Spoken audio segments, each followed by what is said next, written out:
Hey everybody, let's do this. Welcome to Vino Entertainment TV, where we talk about feeding the unfortunate, molestation, firearm violence, and domestic violence. Vino Entertainment TV, we're always out in the community having fun, interacting with everybody, cutting up. We learn each other's name.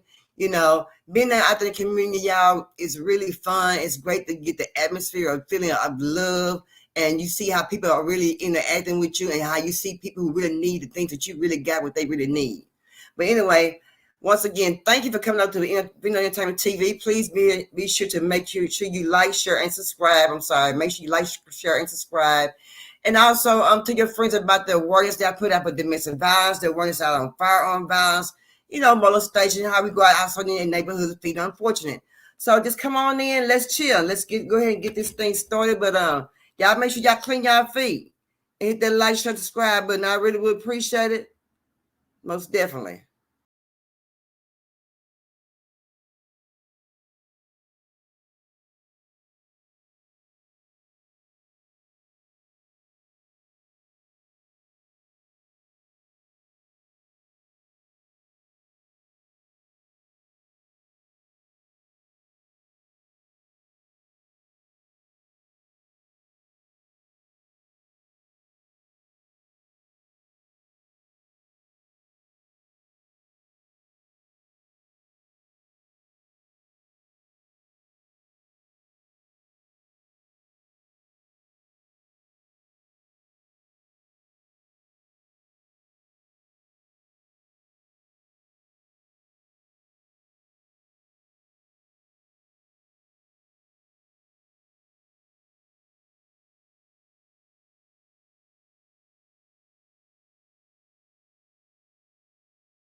What's going on, Pap? Good. That was the jam. You hear me back in the day. That's It still, sure was. I like that song still right today. What you been up to, Dad? Tired. Worrying with these grandchildren. Worrying with these grandchildren. Oh, good. It's gonna be all right. So today we're gonna talk about Little Black history. I know the historic African American church, the old ship church at the A&ME Zion was 171 years old. It's the oldest church in the city of Alabama, founded by the slaves in the city of Alabama in 1852. And then a century later, Old Ship held meeting came, and all the meetings was there playing for Montgomery the Montgomery Boys boycott bus.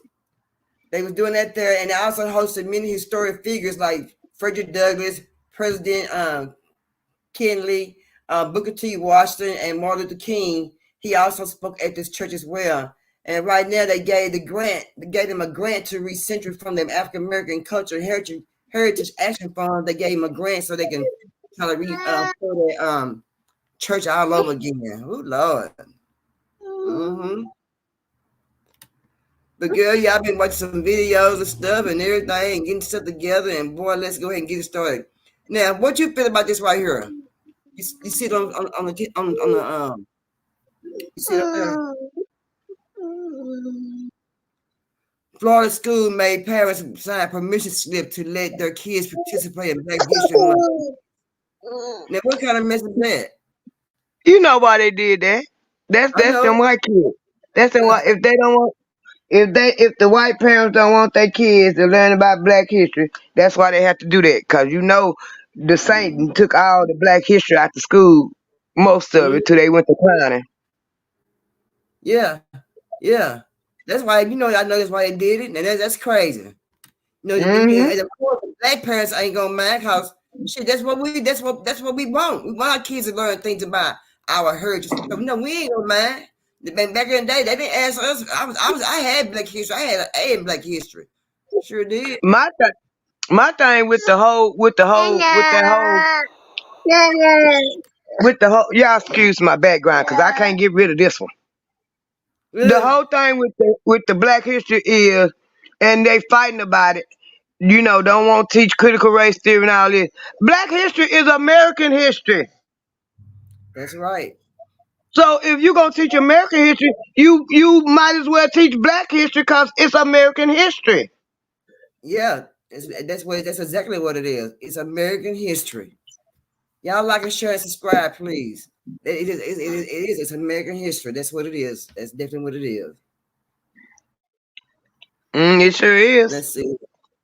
Let's see. Let's go ahead and get this started. Let's see here. Oh,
Hmm. That's what they was good for, and that's why that white lady, the Caucasian lady, want him. She gonna have him for fun. You hear me? Mm-hmm. I'm gonna tell you something that I'm gonna tell you something. $3 ain't no money, damn money to be selling nobody no damn way. I'm gonna tell you something a whole lot of people don't know. It was more white women slave owners than it was white men. Was it?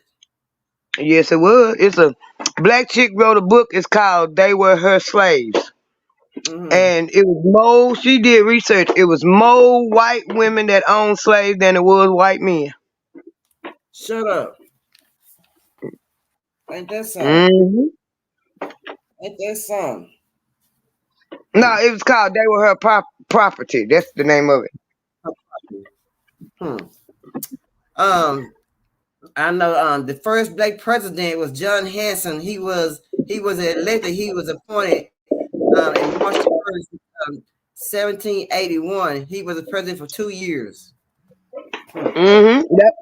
We have That was before Obama's not the first black president. He was for George Washington. Yeah. Hmm.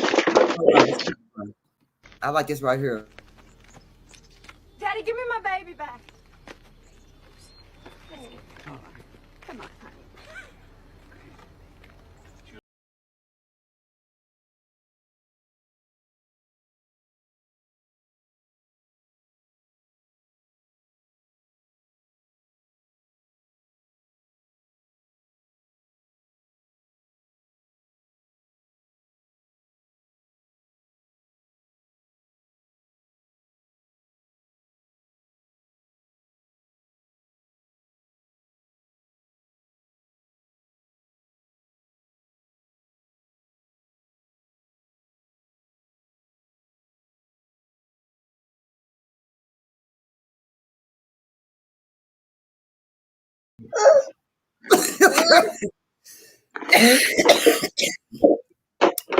It kept me on. That's Let me quit playing. Hold on. History facts you didn't learn in school. Judy W. Reed, a 58-year-old mother of 5 children, is known as the first African-American woman to receive a patent. Her invention was a dough roller and kneader that improved on existing products. The patent was granted on September 23, 1884, 63 years after the first African-American male received a patent. Not much is known about Reed, so it is unclear if she was able to promote or sell this product at any point.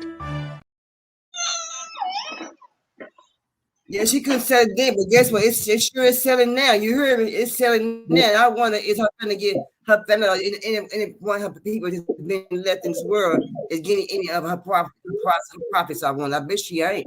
They ain't.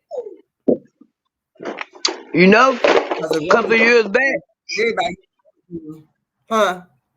you know, a couple of years back they had a big fight where some of the white descendants, because Jack Daniels was actually made by a black man.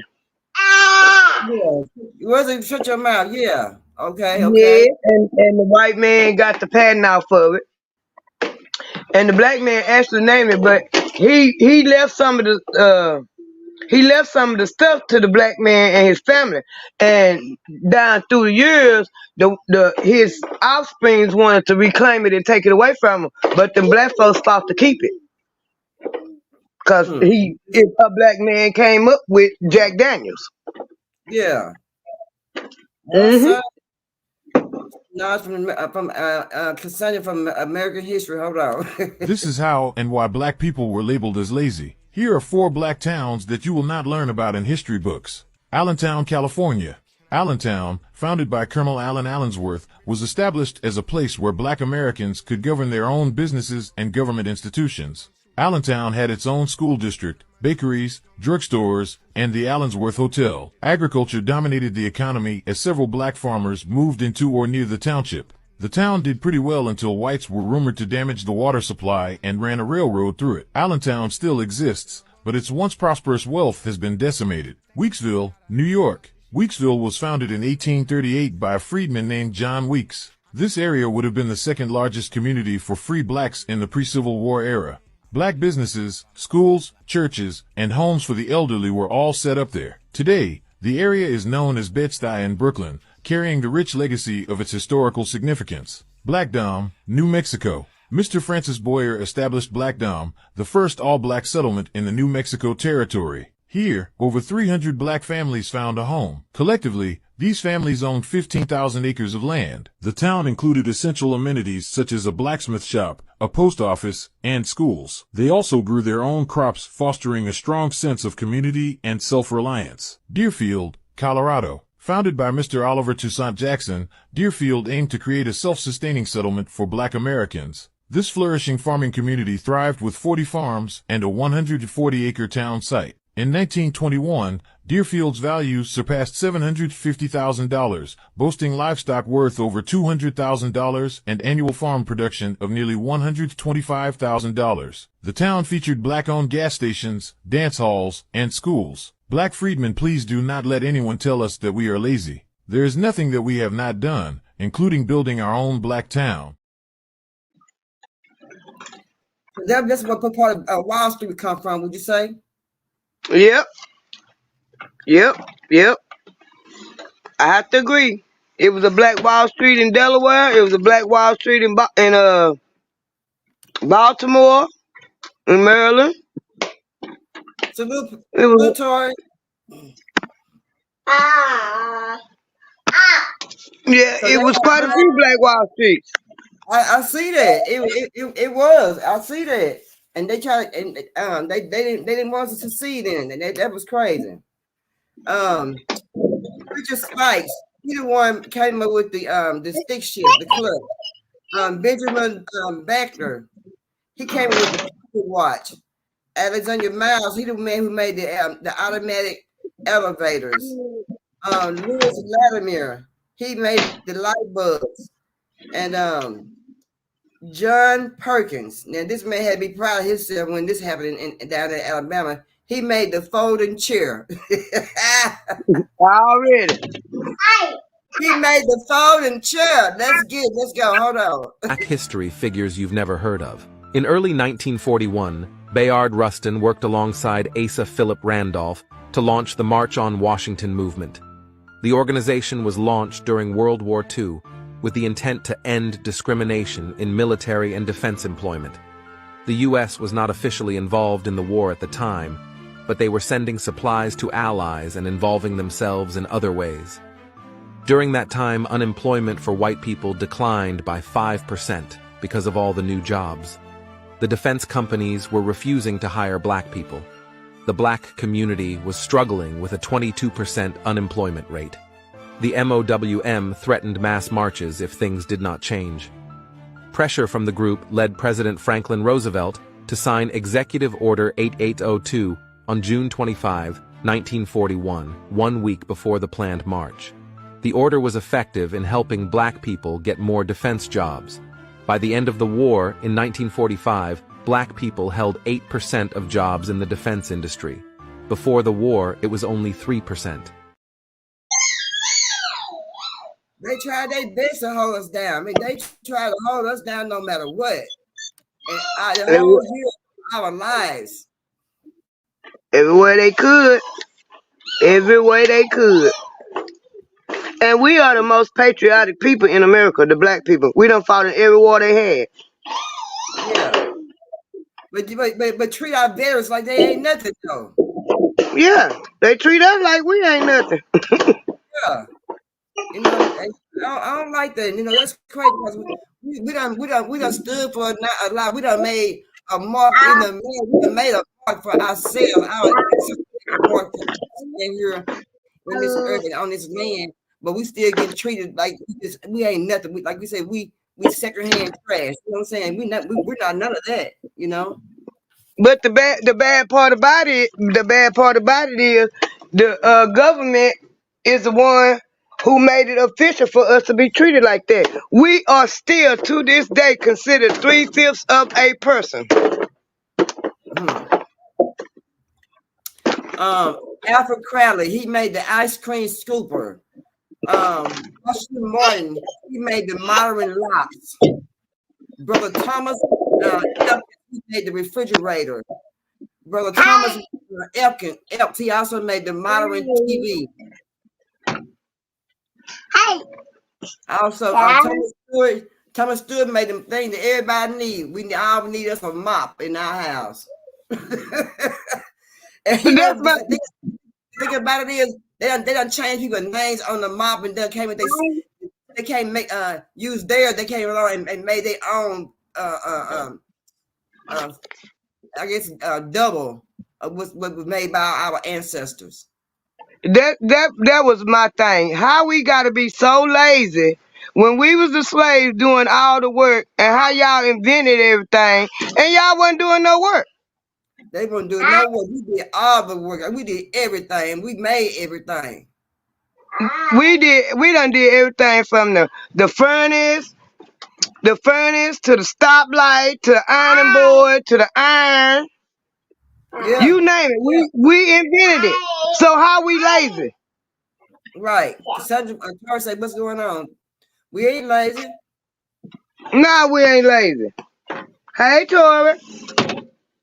Hold on. A black slave owner. I had a black ophthalmologist come through here, Ellison. We sat on this couch right here. And his great-great-granddaddy owned 68 slaves. And here I am, white, over here. And my great-great-granddaddy didn't own any slaves. I told y'all that slavery shit didn't happen like they say it did. Now allow us to continue this goddamn education. William Ellison Longhead ass was the largest of 171 so-called black slave owners in South Carolina. 171. Ellison held over 900 acres, 68 slaves, and his wealth was said to be 15 times greater than any man in the state. Mind you, this 1860s. Before Ellison, Negro slave magnates Justice Angel and Mistress Horton got married in 1810. In possession of 84 slaves apiece prior, between 1810 and 1860, they had about 168 slaves and owned up to 2,700 acres of land. Matter of fact, this they plantation behind me. Now, this whitewash perception of slavery has gone on for far too long, y'all. But it's alright, because we're going to get it straight. Like, share, comment, and let me know if you ever heard of William Ellison or Justice Angel. Part 3 on the way.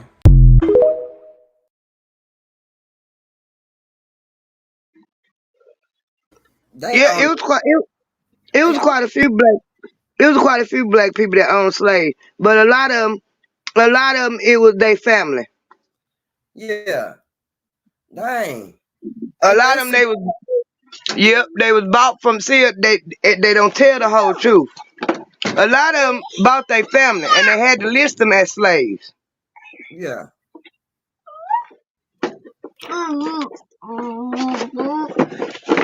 And one thing about us, it's a whole bunch of us. I saw proof of that at Saturday at my grandma's homegoing. It was a whole bunch of us, and we took up 2/3 of the church.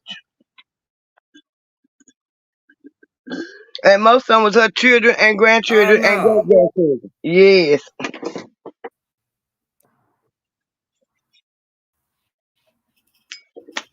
Because we gonna reproduce if we don't do nothing else.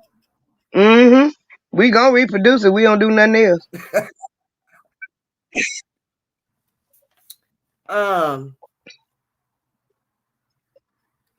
John Lee I got a Black History fact for you. Bessie Coleman was the first black woman who had a pilot's license. She could fly a plane commercially. And she was from Queen City, Texas, and she was my ex-husband, great auntie. Oh wow, isn't that something? Mm-hmm. Oh, that's some good black history right there. Well, thank you, girl, for sharing some family down the line history. Look at there. All right, isn't that something? How'd you find that out? I did some research. They don't. Some of the books don't tell that she was from Queen City. They say she was from somewhere, from wherever it was. I think South Carolina, somewhere they said. But if you do a deep dive search, it'll tell where they from. And my ex-husband them knew about her, which made me do a real deep dive search because his grandpa was from Queen City. Okay. And when I did a deep dive, I found Bessie Coleman. because his grandpa last name was Coleman. And I Okay. found her in the kind of associated with his grandpa. And she was his grandpa Annie. Great Annie. And she was Terry's great Annie. Oh wow. Isn't Mm-hmm. that look at that. You got a piece of Black history right there in your life. Mm-hmm. John Lee Love, he made the portable pencil sharpener. George Crumb made the chips that everybody like. He made the potato chips. That's what he Yep. made. Ricky Jones made the thermostat. Gary Morris, I think it's Marsh or something like that. What is it, Gary Moore? What is it? Gary Morris. Yeah, Did okay. he do the stoplight? He made stoplight and the gas mask. And Yep. Shirley Ann Jackson, she made the touch tone cell phones. Hi. Look at the call ID. She made the call wave. She made the portable fax. She made the fiber optic cable. She made all that. She was a smart woman, was she? My Lord, she was smart. And the black man invented the super soaker water gun. Oh, yeah, guess what? He was fighting for a long time for his money. You hear me? That man Yep. fought forever for his money. Oh my God, they gave that man to run around. Yep. And Marie Van Britton Brown, she made the security system. Isn't that something? Who would have thought that? Nobody would have thought that. See, we done made so much stuff. We done made a lot of stuff. Like you said, that man with the super soaker, they have made a lot of money with the super soaker. And I bet you how much had they gave them of any of their profit, I wonder. I know he was That's a good question. That's a good question. Yeah, hold on. Black history stories you've never heard before. On October 4th, 1920, in McClenny, Florida, a white farmer named John Harvey was shot and killed. A black man named Jim Givens was suspected of the crime. Authorities went on the hunt for Givens. They couldn't find him, but they found his brother Ben Givens and two of his friends, Fulton Smith and Ray Field. The three men were jailed even though they hadn't done anything wrong. After failing to find Jim, a mob of whites decided to kill the three innocent men. At 1 a.m. the next day, they stormed into the jail, kidnapped the men, and drove them to the outskirts of town. They were tied to trees, shot, and killed. The next day, a fourth black man, Sam Duncan, was found dead. He had no ties to Jim or the other three men that were killed. He lost his life for being in the wrong place at the wrong time. After these incidents, many black people fled McClenny, Florida. None of the people behind the deaths of these four innocent black men were punished. I could find no information about Jim Givens being captured or what happened to him. Isn't that so? Make somebody else. Guess what? That ain't no different than what's going on today, is it? From what they were doing then, what's different today? You know that town in Florida where Rosewood, Rosewood, Florida. Yeah. It's a black man been down there trying to he went down there and tried to buy some land. He wanted to re-erect that, and I can't say it. It's Okie or OC or whatever, Florida. It's close to where Rosewood was, and it was a big massacre down there too. And they ran them people out down there. And the black man been down there trying to bring up the history and everything. Them people down there is still the same way they was back then. They did not want that black man down there. He got threatened and everything. They said it's about a total of 5 black people that live in that town. Oh wow. Isn't that something? I watched a documentary about a year ago on it. Dang. What kind of they don't want to come out. It's something they don't want to come out. What they hide, what they don't want to come out. It's already known anyway. They don't want to come out that all that mess popped out behind a white woman lying and killed all them black people and ran them off their land. They don't want the truth told. That's why they don't want critical race theory. It's a theory. It's a theory. It's just a theory. They don't want it taught in school. They don't want their kids to know what they really did. They want everybody to believe black people is sorry and lazy. Black people don't do nothing but commit crimes. Black people don't do nothing but do drugs. But everything they say about us is really them. It's them. It ain't us. Because we know the history of behind being lynched and killed and body parts cut off and all that. So, you know, we sympathetic people. We sympathetic people. We take in everybody. We feel sorry for everybody. And they don't want that out there because that's us. It ain't none of them. Right. They don't want, that's why I say you want to teach American history. You got to teach Black history because we part of it. Right. Right. Most definitely. We are part of it. And we ain't gonna know and that ain't gonna be able to take that part away because we are part of that. That's right. Right, hold on a minute. Black history stories you never heard before. In 1944, Lena Baker was hired to take care of a white man named Ernest Knight while he recovered from a broken leg. The 67-year-old Knight had a reputation as an alcoholic with a bad attitude who always had a gun strapped to his chest. At some point, Baker developed a relationship with Knight, but it was abusive, and she claimed he would keep her imprisoned at his grist mill for days at a time. Not only was Knight abusive, but his son once beat up Baker to keep her from coming around his father, but the relationship didn't end. One night, Baker and Knight argued. Baker claimed Knight threatened her with a metal bar. Things got physical, and they tussled over a gun. Knight was shot in the head and killed.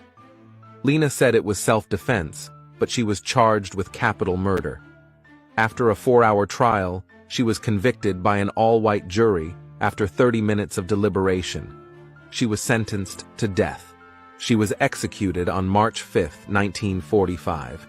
She was pardoned in 2005, with the board saying she could have been charged with involuntary manslaughter rather than capital murder. They took their woman's life for nothing. They took her life for nothing. What the hell? You know the youngest person. Did you know the youngest person executed in Florida was a 14-year-old black boy, and he was innocent? No. I mean, not Florida, Georgia. Georgia. It was Georgia. No, I didn't know that. The youngest person ever executed was a 14-year-old black boy in Georgia. Dang. Man, what kind of mess is that? That's how look how they did Carl and Brian. They didn't even try. They had a one for took them 30 minutes to go on. Yes. Dang. It didn't matter. Them white folks don't care nothing about us. Them white folks don't care nothing about us. That's the fastest I've ever heard somebody come out with deliberation of being guilty. Might need to do a little more research because there's a whole bunch of them back in that time that it didn't take them but 30 minutes or an hour. Isn't that something? Boy, I tell you, we can't win, boy. I tell you. They, you know, like we just in a repeat of a cycle right about now of what was going on then and what's going on now between the African Americans of now. We in the repeat. Yeah. We're in the repeat of a cycle. That's why and the cycle coming to an end too. That's why they say you need to know your history, because what goes around comes around. And if you don't know history, it is bound to repeat itself. Yeah. That's I don't know what to say, because but it's worse now. But see, it ain't worse. I wouldn't say it's worse now than what it was then. I wouldn't say that. I'll be wrong for saying that. It's getting there. You see what I'm saying? It ain't there, but it's getting there. It's about, if you gotta look at it, it's just different now. It's about the same, because they shooting us down in the street all day, every day, and getting away with it. Yeah. And they are. If a white person killed a black person, whether they go to trial or not, they ain't gonna get much time if they even get convicted. Right. But if a black person killed another black person, okay, you all well good at 5. We give you 10 years, you come home. Hey there, hey family. You're right. But we constantly getting blamed for stuff, and like you said, we know as the most laziest people. You see what I'm saying? And we lazy because we got our own stuff going. So I don't know how we could be lazy. Hold on. Black history stories you've never heard before. In 1843, the Oregon government banned slavery, not because they loved black people, but because they felt doing so would eliminate any political battles. Fearing the free blacks would compete for power with whites, they decided to ban black people from Oregon in 1844. With this new law in place, black men would have to leave within 2 years, while women had to leave within 3 years. Anyone who broke this law could be whipped up to 39 times under Peter Burnett's lash law. If they failed to leave, they would receive the punishment every 6 months. The law was rescinded a year later, and no one was ever punished. In 1849, a new black exclusion law was passed. No new black people were allowed to move to Oregon, but black people who already lived there could stay. One person was expelled under the law in 1850. Oregon tried to get rid of 3 others, but they were eventually allowed to stay. The law was repealed in 1854. Isn't that something? I knew about that. I knew about that. Okay, I knew about okay. that. That's why I couldn't understand why so many black people decide to move. Why is it? Because if you go to Oregon now, it's mainly white, and I couldn't understand why black people was wanted to go to Oregon because I knew about that. I had heard Yeah. my grandma and them whispering about that. I ain't never know that. That's new to me. I didn't know Mm-hmm. that.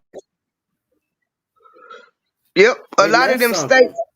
A lot of them states in the West, except California, a lot of them states in the West was formed strictly for white people. Yeah. Mm-hmm. The Dang. land was given to them. That's crazy. That's crazy though. Yep. The land was I given to them. didn't know that. Hold on. Black history stories you've never heard before. In 1843, the Oregon government historical black figures you've never heard of. Charles Cooper played college basketball at West Virginia State College from 1944 to 1945 before being drafted by the Navy to serve in World War II. After he returned from the war, he joined the Duquesne University basketball team. He was very successful, leading the team to a 78-19 record in 4 years. He was also the first African-American player to play a college game south of the Mason-Dixie line. In 1950, Cooper became the first African-American drafted by an NBA team. He was selected with the 14th pick in the NBA draft by the Boston Celtics. Before the draft, other teams tried to talk Celtics owner Walter Brown out of taking Cooper because he was black. But Brown told them, "I don't give a damn if he's striped, plaid, or polka dot." Cooper was coached by Red Auerbach and played alongside Bob Cousy. He played with 4 NBA teams over 6 seasons before retiring in 1956. He died from liver cancer in 1984. In 2019, he was posthumously inducted into the Basketball Hall of Fame. Dang. Isn't that something? That man who owned him, that owned that team, his last name was Brown. He must have been kin to Jim Brown. Yeah. The Dang. white, what that man name was? I think it was John. What that man? Jim Brown. I can't think. It's one of them. It started with a J. I know. But you know he there it is right there. Let me find it right there. He was a black man, John Brown. He was a black man that the white man that fought against slavery before the Civil War, and they took over Harper's Ferry in I think it was Virginia, and they Hello, killed him and Hello, him and the family, the whole 9 yards. They ended up killing them all because they was fighting for the rights of black people before the Civil War. He was an abolitionist. Oh wow, that's crazy, ain't it? Dang. Mary and Mildred Davison. They made the sanitary belt, the walker, and toilet tissue holder. So they were some smart women. And Eli McCoy, they say he made 50 inventions. Like in 1872, he made a lubricated cup. Also that was for the railroads. So we know we are very talented. We're out there, and like I said earlier, people think that Obama was the first black president. Obama was not the first black president. He was not. He was not the black first president. I mean, And he was not the second, he was the third. Abraham Lincoln was the first, and they ain't telling it. I mean the second. he's the second. Okay. And they ain't saying nothing about it. Nope. Hold on. Acts about influential figures. In 1761, 7-year-old Phyllis Wheatley was kidnapped from West Africa and transported to Massachusetts with other slaves who were not old enough or strong enough for rigorous labor. Believing the frail girl was about to die, the slave ship captain sold her at a discount to the Wheatley family. The Wheatley family took her in and taught her to read and write. They saw she had a knack for poetry, and they encouraged her talent. In 1773, she became the first African American to publish a book of poetry. George Washington and other notable figures praised her work. Wheatley was emancipated after her book was published. Unfortunately, she would live a sad life in her remaining years, marrying, living in poverty, and having 3 children who all died young. She passed away on December 5, 1784. She was 31 years old. Lucy Stanton completed a ladies' literary course at Oberlin College in 1850. This made her the first African-American woman to finish a 4-year college program. The Upper West Side of New York was home to around 200 black homeowners between 1825 and 1857. Unfortunately, they were forced out so that Central Park could be built. Most of the homeowners were compensated, although they weren't given fair value for their land. 100,000 slaves used the Underground Railroad to escape to the north between 1810 and 1850. Of course, they didn't give them no money for their land back then. They wouldn't intend to give them no money.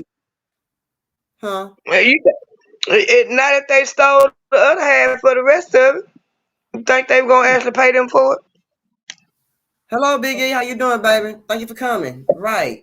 So, and just like that, they beat them. It's the same routine what they doing today and what they did back then. They beat people out their land. You know what I'm saying? Because they couldn't really read. They couldn't write. They were lying to them. You see what I'm saying? That's what that was. Mm-hmm. And at the same time, advantage of them. I found in this book why a lot of black people, it was all by design in this book why a lot of people, why they refused to teach black people how to read and write. Mm-hmm.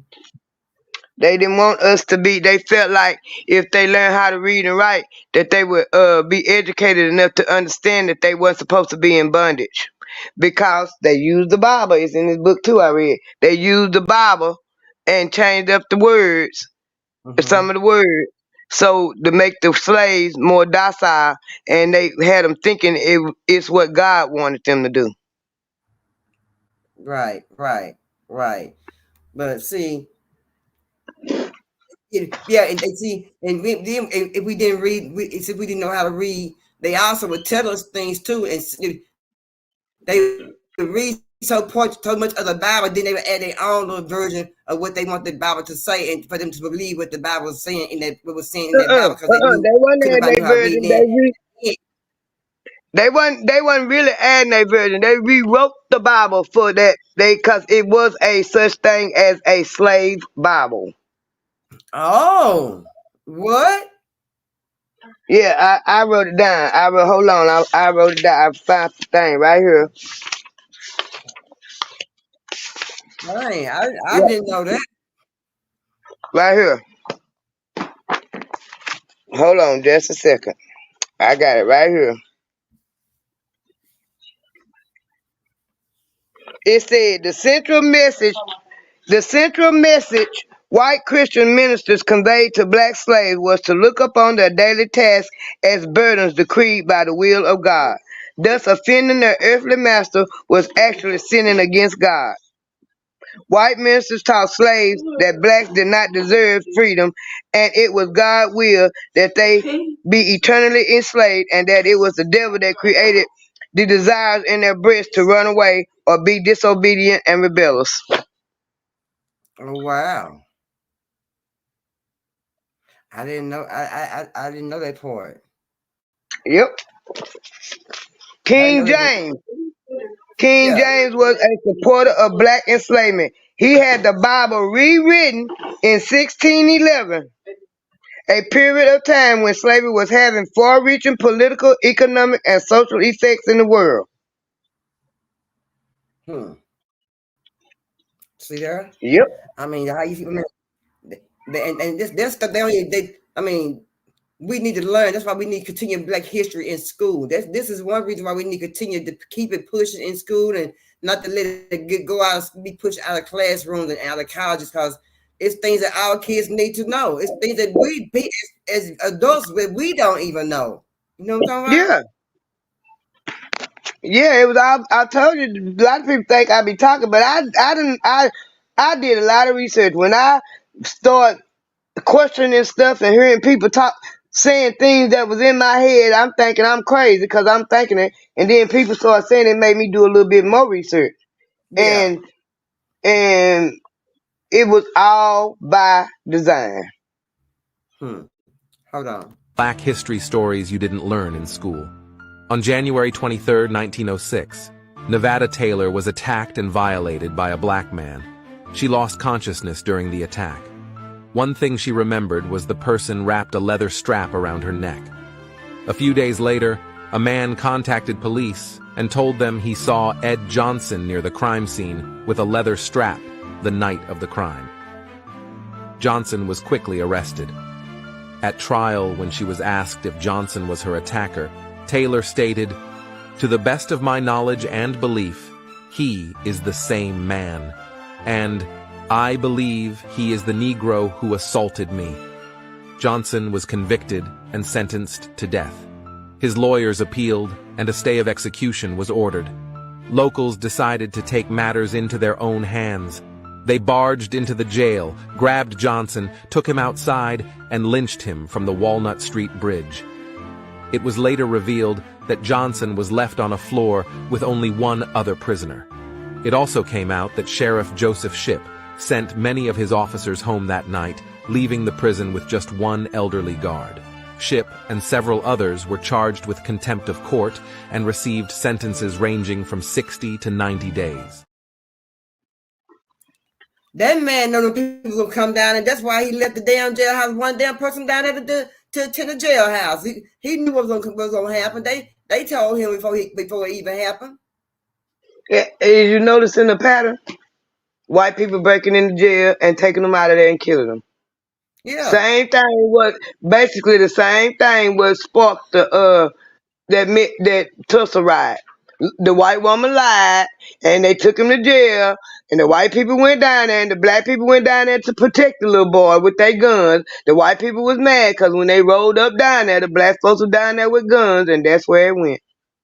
Yeah. That's crazy.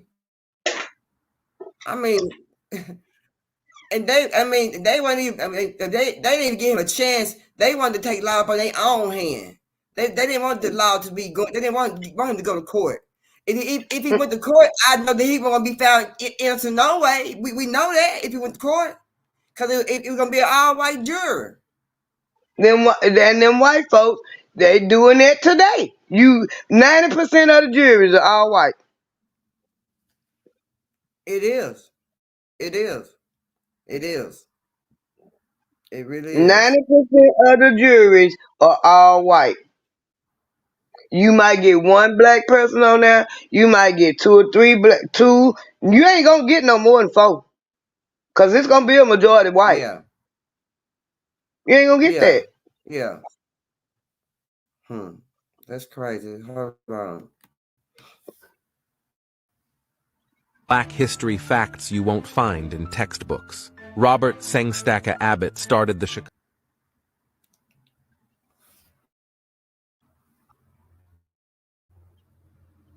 Black history facts you won't find in textbooks. Robert Sengstacke Abbott started the Chicago Defender newspaper in 1905 with just 25 cents. The 35-year-old started printing the publication in a room at the place he was living. By 1916, circulation was 50,000, and it would grow to 200,000 by the early 1920s. The newspaper encouraged people from the South to move north. It contained stories from people that successfully migrated north, as well as stories of lynchings and violent crimes that had occurred in the South. The paper also had classified ads for housing and jobs and any other resources that could help people leave the South. The newspaper is credited with playing a small role in the Great Migration between the 1910s and 1970s, when about 6 million African Americans moved away from the South. The Chicago Defender stopped printing in 2019 and switched to a digital format which reaches 500,000 people each month. So that's how they end up leaving the South. Mm-hmm. With You no know, job. Chicago, reason why so many black people there, it was founded by a black man. Oh, Chicago was. Okay. I Chicago didn't was know. I founded by didn't a know. black. Yeah, Chicago was founded by a black man, and Los Angeles, California was founded by a black man too. Shut up. A I'll be black going to. Mexican. I didn't know that. Yep. Hold on.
I'm not studying Taurus. What's up? What's up, Northside? What's going on? Taurus, that 80 degrees, they used to sing back then. They sure did. They sung it. They could sing. No, sometimes that slow stroke music. I ain't still here. This seems like music played in our house on Saturday morning running. They sure was. Yep. That's what it was. That's when they knew how to sing back then. Not sing back then. They could sing back then. You sure right. You gonna listen to that? You gonna listen to the blues till 12 o'clock, and after the blues, you gonna listen to the R&B.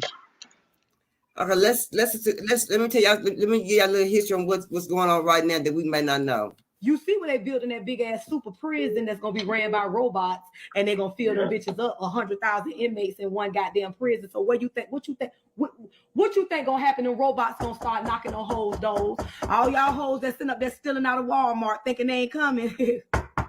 Bitch, everything you didn't scan, them grand thefts and petty thefts, they're gonna be knocked court dates and robots that's gonna shock you with a taser.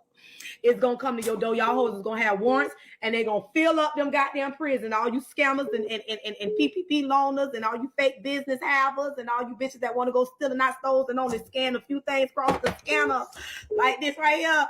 Y'all gonna start getting court dates in the mail, and they're gonna fill them motherfucking prisons up. Everything is run at a control room. They pushing buttons, opening doors, locking doors. Robots is dropping trays off to your motherfucking meal. The gate open so you can go outside. This gate closed. No more humans. Y'all already see the cows and the chickens and the farmers is gone. All you seeing is battery and solar goddamn fields everywhere. That's gonna charge them robots up. That's gonna shock the shit out you and come lock your ass up in that mega prisons that they building in them 5 states that hold 100,000 inmates. I said, oh my God, you know, prisons now might have 4,000, 3. We're talking about 100,000 and 50,000 motherfucking rooms for niggas. It's a lot of people. You think they ain't filling them hoes up in a minute? Okay. All right. What I can say, everything keep on sitting around here playing. Keep on. Everything you used to be talking about came out to be true. They gonna know about Judge Kaya Thomas. When I seen them big ass $1 billion prison facilities, I say, oh, they finna fill these hoes up, ain't them? I said, oh, I'm going back under the bed. Young Clang Ling Sing.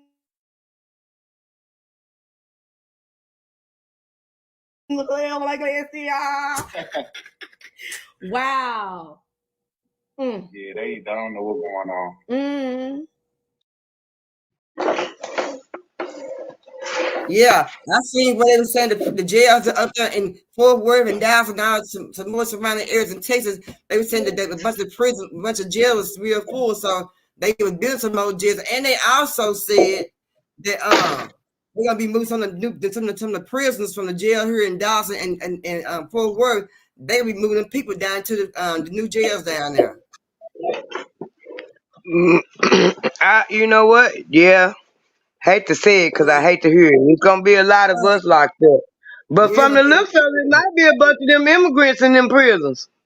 Hey, them immigrants, they beating them police's butt up in New York, baby, like it ain't nothing, baby. And they them in jail. Now they get to robbing people for their cell phone and stuff, girl. Them immigrants is cut up over here in the United States where they trying to get you so bad.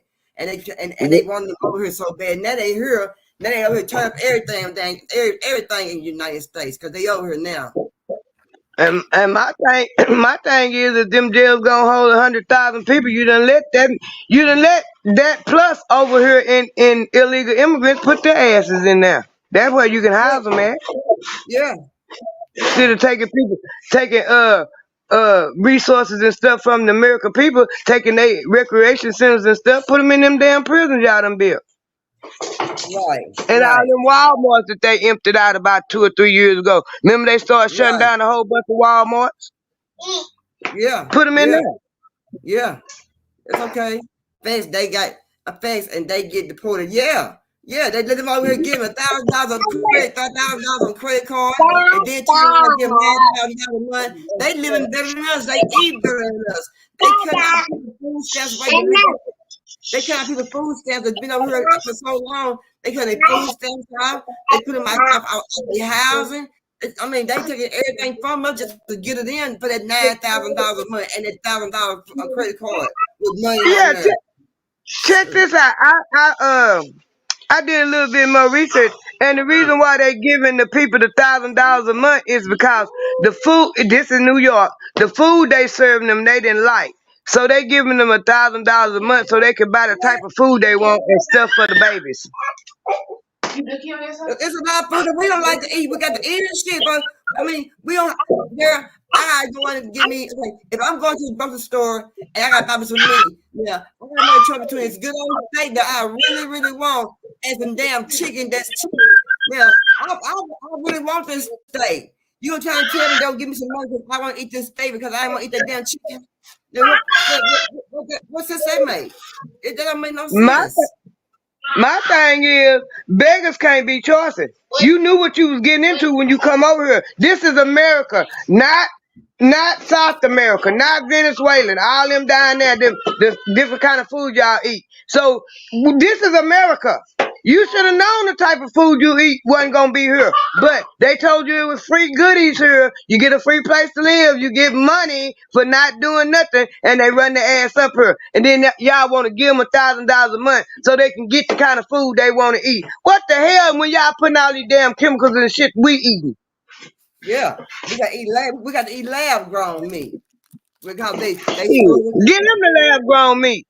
Yeah, they need to. That's how I feel. It ain't right for us to be over here hurting and lacking and everything, and then we can't. We ain't getting what we supposed to need. That's crazy. Hold on. That's right. William Wells Brown was born into slavery in 1815. His mother was black, and she had 6 other children, all by different fathers. Brown's father was George Higgins, a white man who was the cousin of his master. Brown and his mother were sold several times before he escaped at the age of 19. Once free, he fought to abolish slavery, and he learned to read and write. In 1853, when he was 39, he published the novel Clotel. It is considered to be the first novel published by an African-American author. The book was inspired by reports that Thomas Jefferson had children with his slave, Sally Hemings. It explored the harmful effects of slavery on African Americans. It also explored how difficult it was to be mixed race during that time. Brown is also considered to be the first African American to publish a play in 1856. He would write several more books about life as a slave, the Revolutionary War, and other related topics until his death in 1884. Oh Lord, man. That part right there, I didn't know that. Yeah. You do the census. See, that's how come we don't really know who we is, because the census takers was writing down what they wanted to write down. They not. Okay. They was writing down. The first census was 1870, I think. And they was writing down what they wanted, what they seen. Mulatto, black, Indian, whatever they want to put down there. Colored, basically. It was basically colored. They weren't using the word black. Colored, mulatto, Indian, all that. And it was against the law to be a black person be with a white person.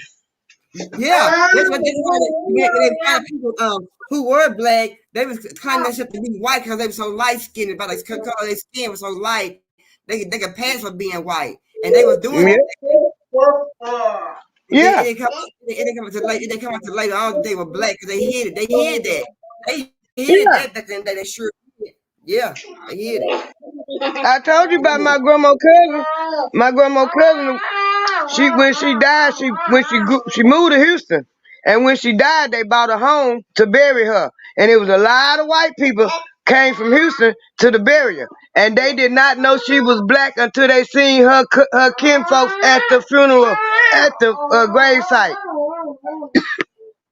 I heard the white man say, we didn't know she was black. We had no idea she was black. Charlie said the word Negro didn't exist. Charlie said the word Negro didn't exist until the 1800s. Yeah, it didn't. Yeah.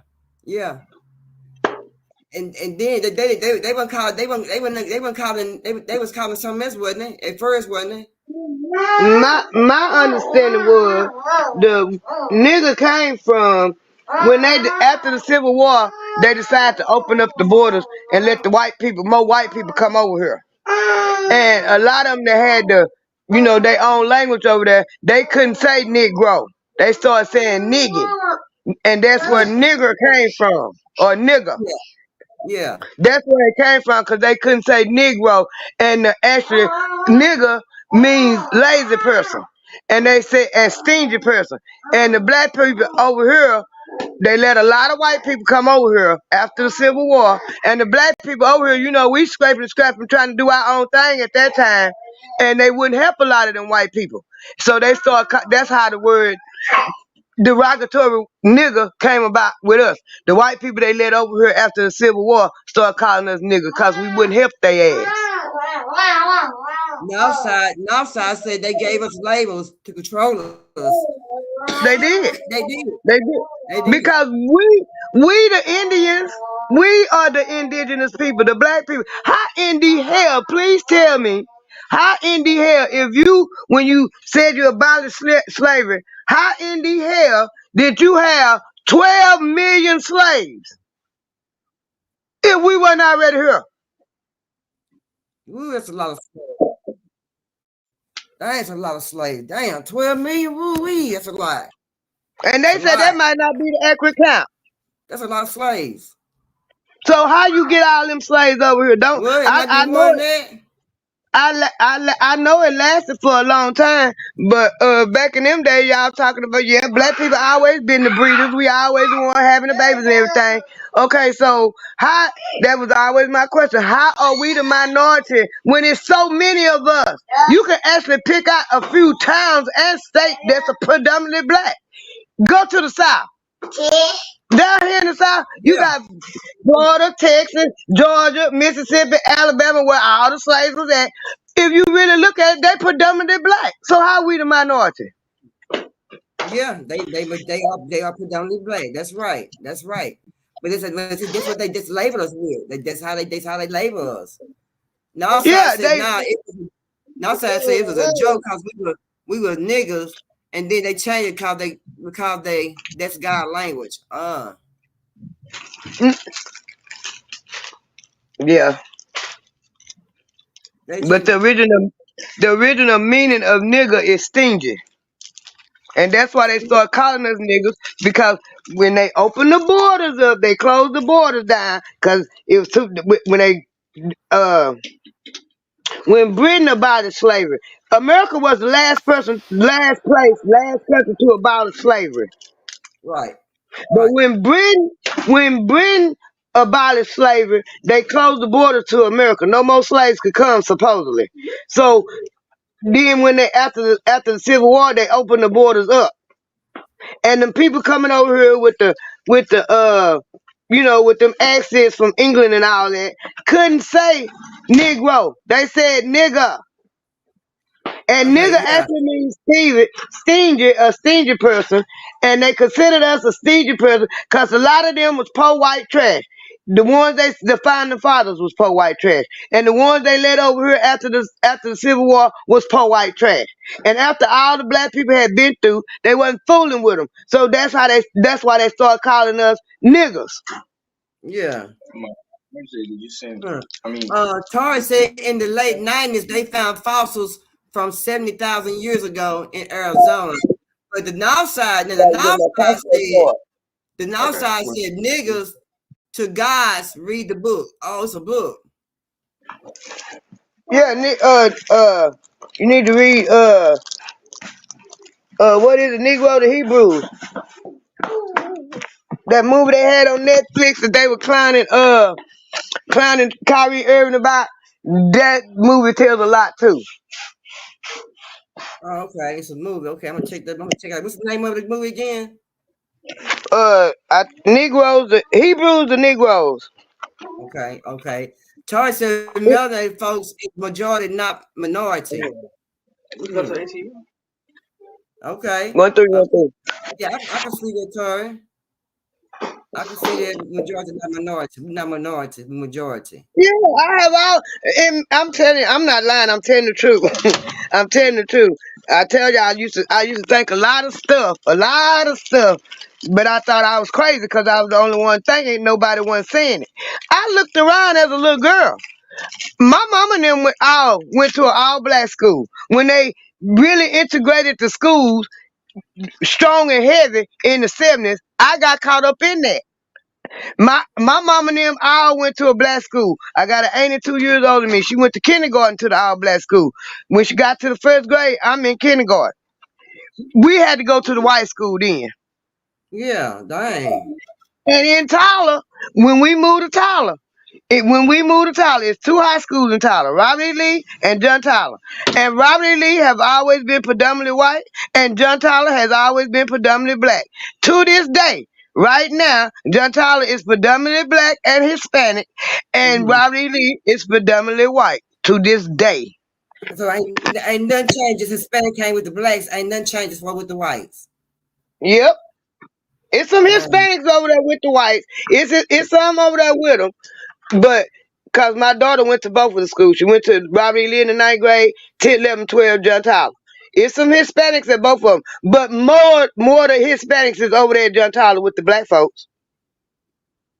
Ain't that so? Hold on. Rosa Parks is well known for refusing to give up her seat on a bus in the 1960s. What many don't know is that wasn't her first clash with that bus driver, James Blake. 12 years earlier, the rules stated blacks had to pay at the front of the bus before exiting and re-entering through the back door. Parks refused to cooperate and decided to leave Blake's bus rather than comply. Oh. Isn't that so? I never knew that part. Did you? And did you know she wasn't the first one who did it? She wasn't the first one who refused to give her seat. About a couple of years before that happened, it was a 15-year-old black girl who refused to give up her seat, and they beat her and arrested her. Tori said, listen to the name, Robert E. Lee. Yeah, I know. And John Tyler. John Tyler was a racist motherfucker, but they named John Tyler. That's where all the black, because basically that's on the north side. It's on the north side. That's where most of the black people lived in Tyler, and black people basically ran the north side of Tyler. They had businesses and everything. Right to this day, it's still predominantly black on the north side of Tyler. Ain't nothing changed at all. Ain't nothing. It's nothing changed. Texas College is a historically black college. It's on the north side, in the heart of the north side. Dang. Ain't that some number? I love that video. I've watched that before. That's a good video. Yeah, that's a real good video. Girls say we done been through a lot, and we going through the same thing. What we're going through, but the only thing we don't march. We don't do no marching. We don't march at all. We don't go out there and do. We don't need to. We don't need to. What have it got us? What have it got us? Ain't got us nowhere. Did all that marching for the civil rights. They signed the bill and then gave everything to the white women. Yeah, sure did. They sure did. Gave everything to the white women. And we did all that marching. What have it got us? Nothing. Nothing. Hold on. Here's a disturbing Black History Month fact. Black midwives used to be at the forefront of the U.S.'s maternity care until a coordinated effort led by men forced them to the margins. Midwives have been around since the beginning of time. Royalty was delivered by midwives, even the Bible mentions midwives. In the United States, historically, especially in the South, they really provided this encompassed community role to provide their communities with things that they didn't have. Tracy Brown is a certified nurse midwife at a Washington, D.C. birthing center serving mostly Black patients. Black midwives were brought from Africa during the slave trade to the United States and continued that skill. So we birthed our family's babies. We birthed the babies of the people who owned us. In the late 1800s, midwives attended the majority of U.S. births, and most of those midwives were Black. By the early 1900s, midwives only attended about half of births.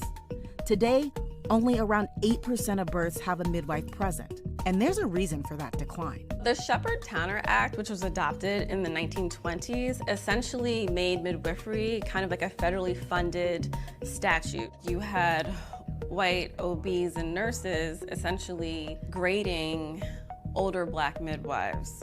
The work that they did wasn't valued, it wasn't preserved, it wasn't admired. Grand midwives slowly became to be phased out. The U.S. had the highest maternal and infant mortality rates in the West because of systemic failures in healthcare. And it still does today, and for the very same reasons it did more than a century ago. Tracy says Dr. Joseph DeLee, an American physician who contributed to the field of obstetrics, reinforced the negative narrative around midwives. Essentially came out with this research that said forceps deliveries were safer, or women being placed under twilight sleep was safer. White nurses largely took over midwifery and were often in charge of supervising black midwives. Research shows midwives can improve birth and maternal outcomes, especially for black women. They are 3 to 4 times more likely to die from pregnancy-related complications than white women. So it's not that black women are flawed by genetics, it's racism. They're being treated differently because of the color of their skin. Just being a black healthcare provider in the United States, that it's something for me to always remember that this is something that is my birthright.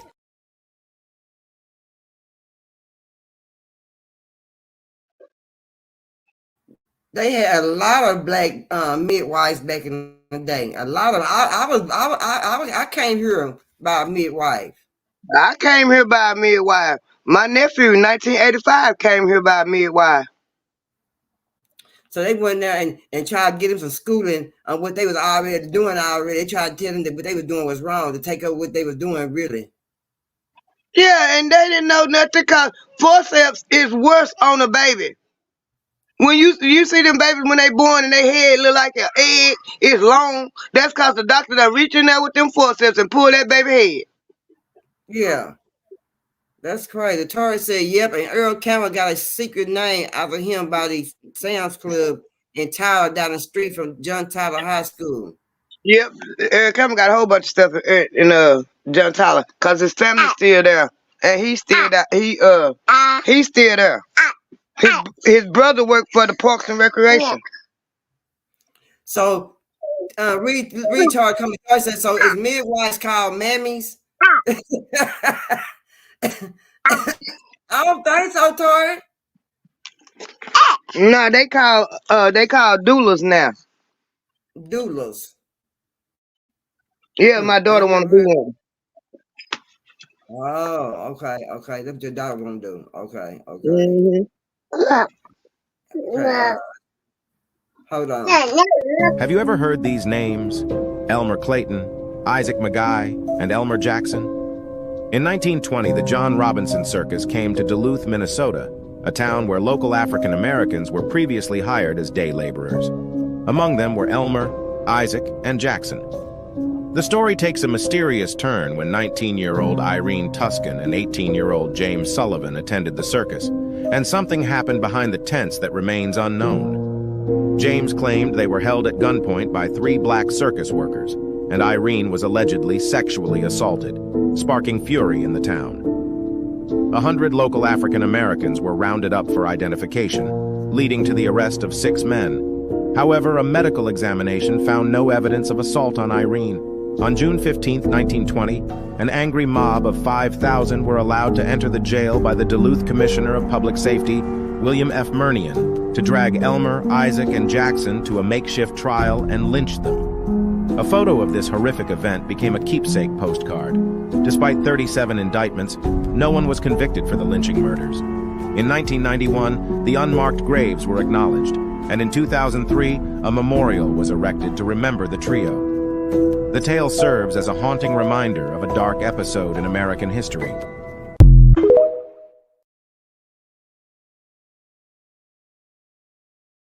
There go that pattern again.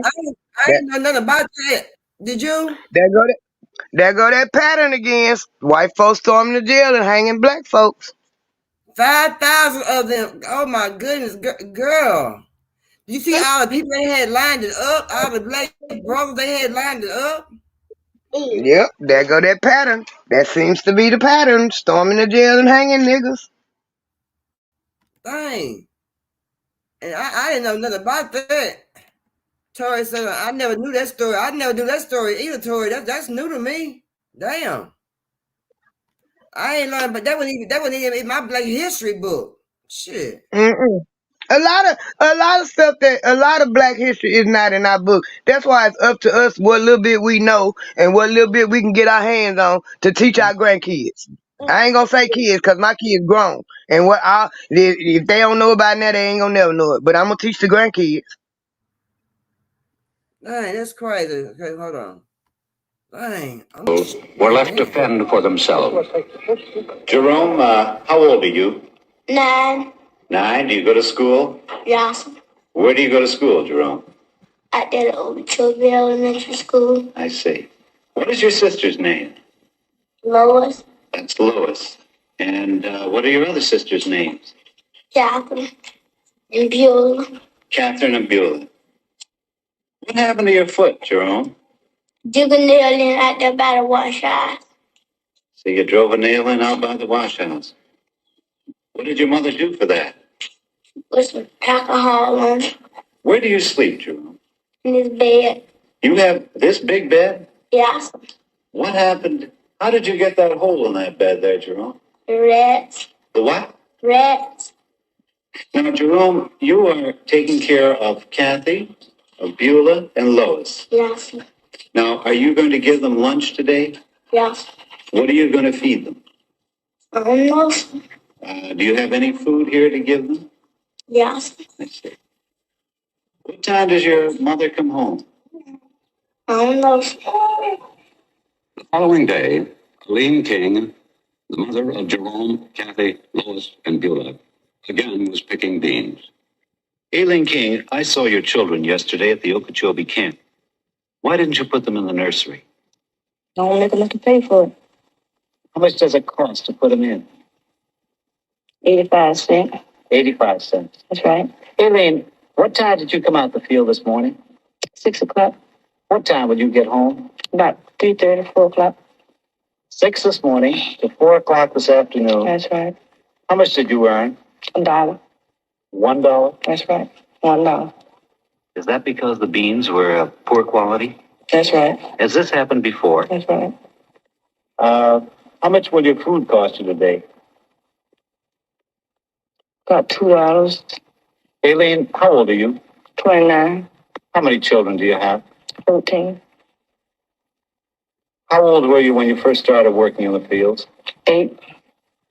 You've been working 21 years in the field? That's right. Aileen, do you ever think you...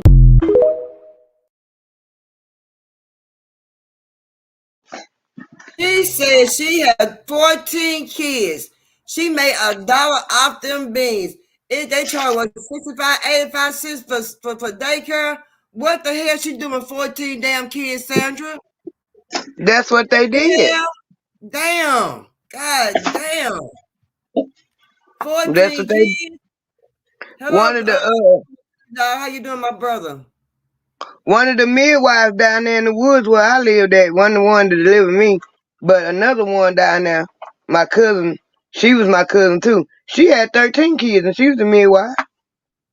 God dog it. Dang. That's a lot of doggone kids.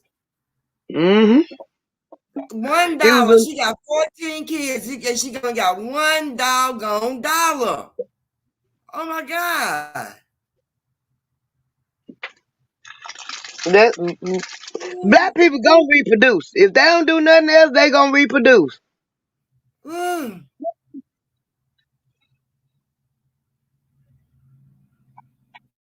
And my mom said,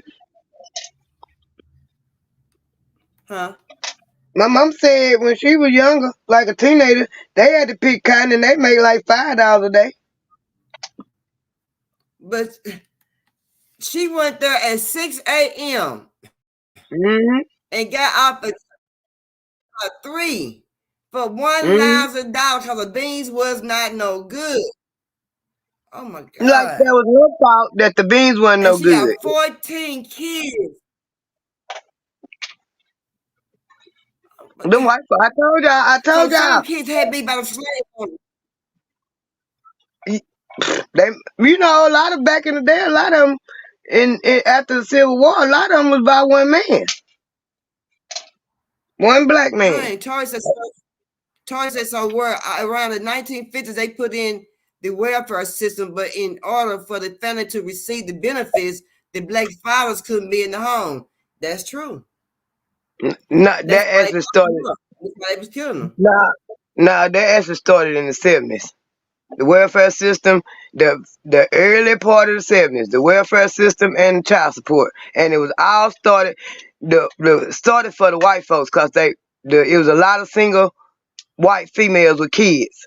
Because most of the black people in the 60s and early 70s came from 2-parent homes. And in order to try to keep us from reproducing, they offered the welfare to the black people to keep the man out the house. Because if you go and do the research, in the 60s and early 70s, it was more 2-parent black families than it was white. Yeah. So that's how they busted up our families, and we ended up with all these teenage pregnancies and 1-parent family homes. That's when they start offering. They don't give us nothing freely. It's always something behind it. I know. And I know the welfare system wasn't made for us. It was not made for us because, number one, our ancestors was a slave. So we was taught to work, no matter what. Get an education, get you a good job, work. So when I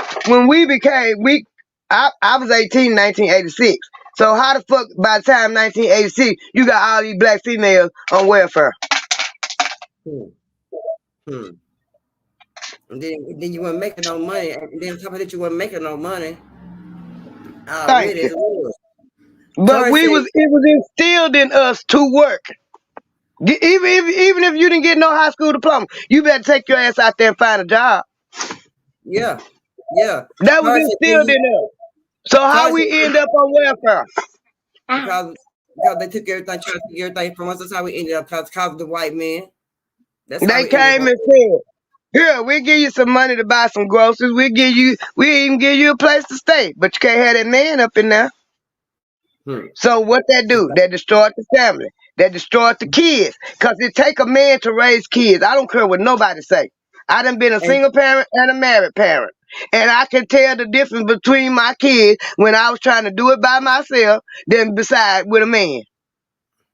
But they go back to the movie Claudine. You remember that movie? Y'all see that movie Claudine? You see that movie before Claudine, Tori? They go back when she can't have no man in the house and just woman come in there and harass him about toasters, bottomless no ass toaster, and he couldn't be in the house and all that. That's where that came from. I remember that. Okay, and when did they put Claudine out? In the mid-70s. Yeah. In the early mid-70s. I done watched that movie so many times, girl. I mean, I done played it over and over. It's so good. On top of it, I'm like, when I see person Claudine, I'm like, Claudine, why? What's name? Earl Jones. And I started watching Claudine. Claudine is the same thing as they did. They want the black man in the house with the woman and the kids. And if they found him in the house with her, they take all the benefits away from them back then. And that was part of their propaganda. They made a movie out of it. No black people gonna watch black people. Black in the 70s, in the 60s, in the 70s, we gonna anything you put on TV, cause we happy to be on now, we gonna watch the black people. So they put a movie out there by Claudine, basically telling the young black women that's watching it that if you want this welfare and stuff, you better keep that man out the house. Yeah. So they use penitentiary system for their labor that sister was talking about. Yeah, they use penitentiary, and that's why.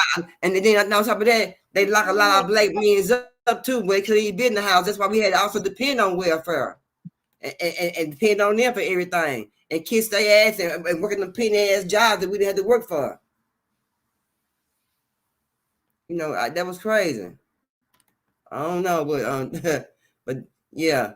So that's why it's important for us to educate our kids. If they take Black history out of school, like you said once before, it's still important for us to educate our kids on Black history. So Tori said that movie gave us the message. Yes, that movie gave everybody the message. Yes, and a lot of people who didn't watch it, they need to go. They need to watch it. They have watched it. They need to go back and watch it and let some of the young people watch it along with them too as well. Hold on.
the day. I just love me some whipping, baby.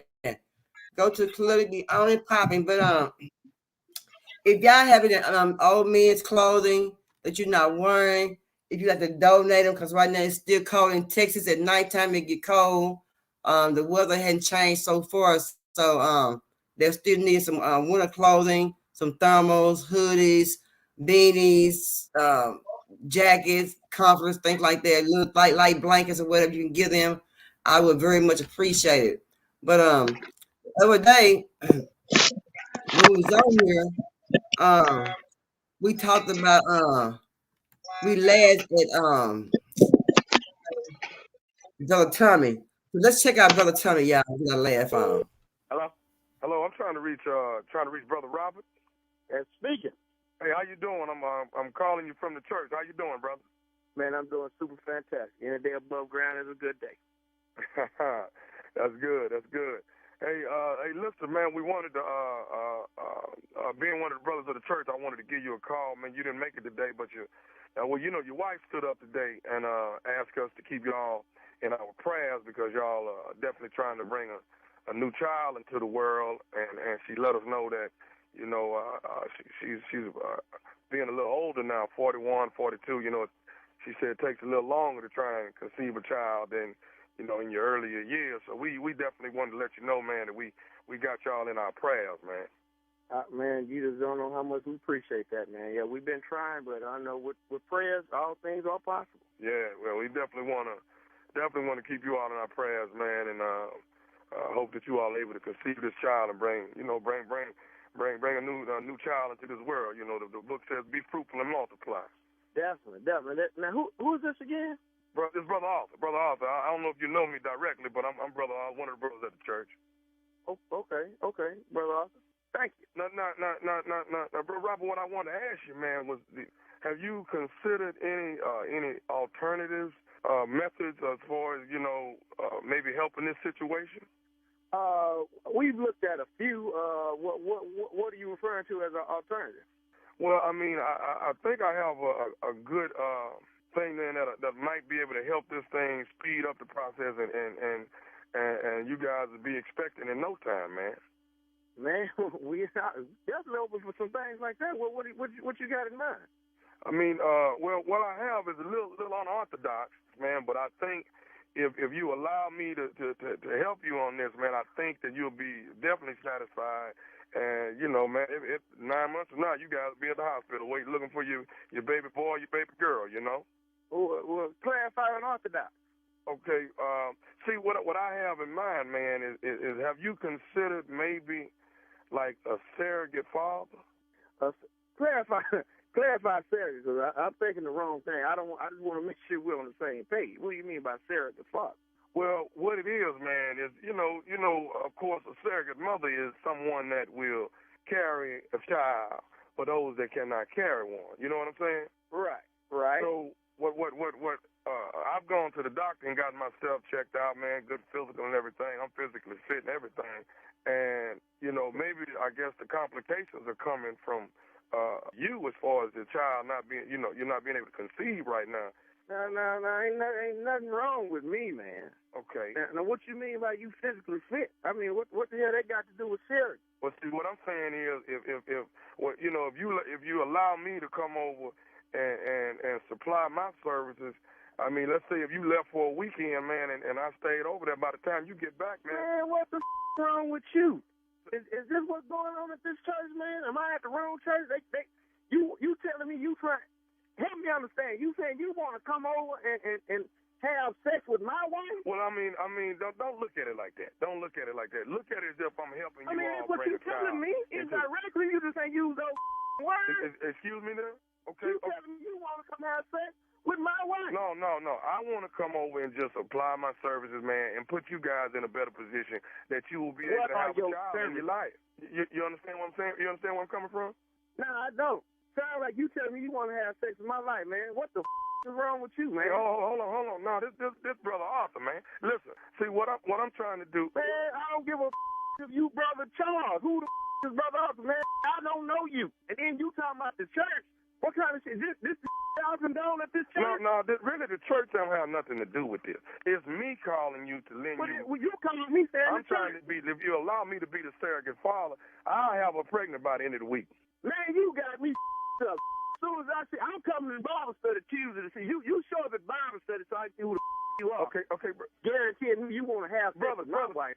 Man, what kind of Okay, is brother, this, man? if you keep looking at it like that, how is we going to get this? How are we going to get past this so we can get you to this child, man?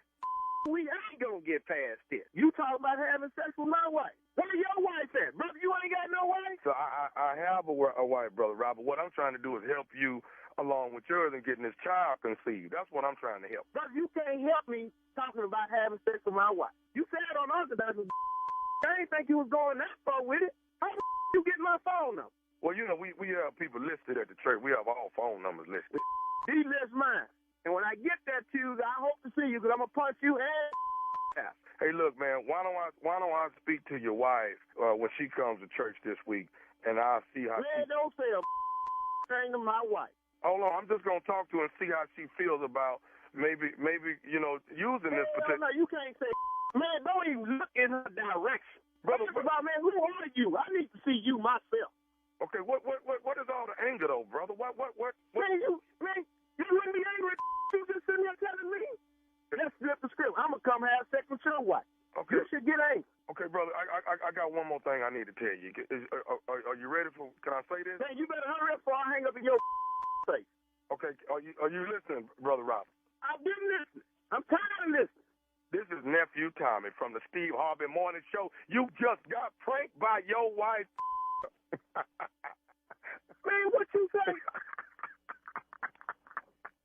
Hey, Tommy, you can't be doing like that, man. I'm about to have a rest come to change with everybody in there. Well, a minute ago, I was going to go straight punch Thomas in the mouth. Then look for you. What you had been on that one, man? Ooh. All right. Hey, one more thing, man. Tell me this. What is the baddest, I'm talking about the baddest radio show in the land? The Steve Harvey Morning Show with ignorant ass Steve and ignorant ass Nephew Tommy. Girl, look at her. Girl, that was so funny. You know, I always see that them church folks be so holy when you first call they fall. You know what I'm talking about? And then down the line, everything just come out. He said, I'm going to punch you and the pastor too. he said, no, I don't need no help. Oh my God, boy, let me tell you something. That young man right there can bring the ugliness out of you. He said, okay. Did you hear the one where he got his mama? He got his own mama, girl. No. Yeah, he got his own mama. What? No, I know that. I'm gonna find and bring up his start playing. No. He called and told her that one of the daycare buses had a wreck. Yeah. It had something to do with the daycare bus or something. And she was going off. And when she found out it was him, she said, I'm gonna get you and Steve. Cause Steve is her brother. And she said, I'm gonna get you and Steve. We put you up to this. Boy, that's a trick, boy. Boy, say that's crazy. That's crazy. So let's see here.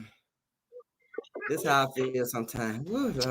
When people say they don't like me, I put on glasses to see if I give a fuck, and I don't.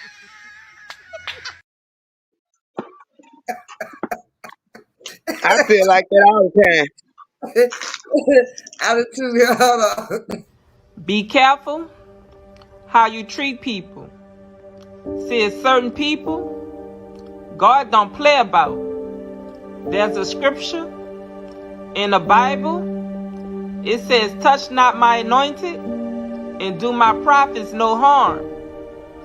See, God have certain people on an assignment. And if God put them in a position to do his work, there is no man on this earth that can stop that but God. So be careful how you treat people.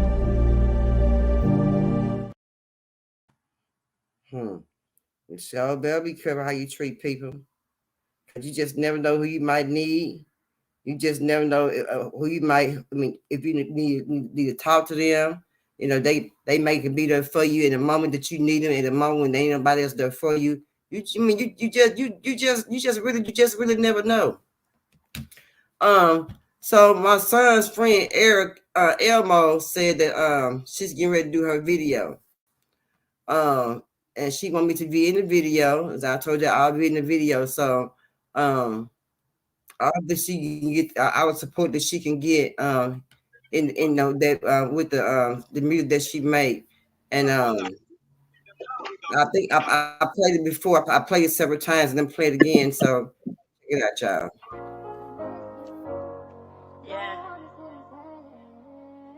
To my angel soldiers in the sky, I miss you.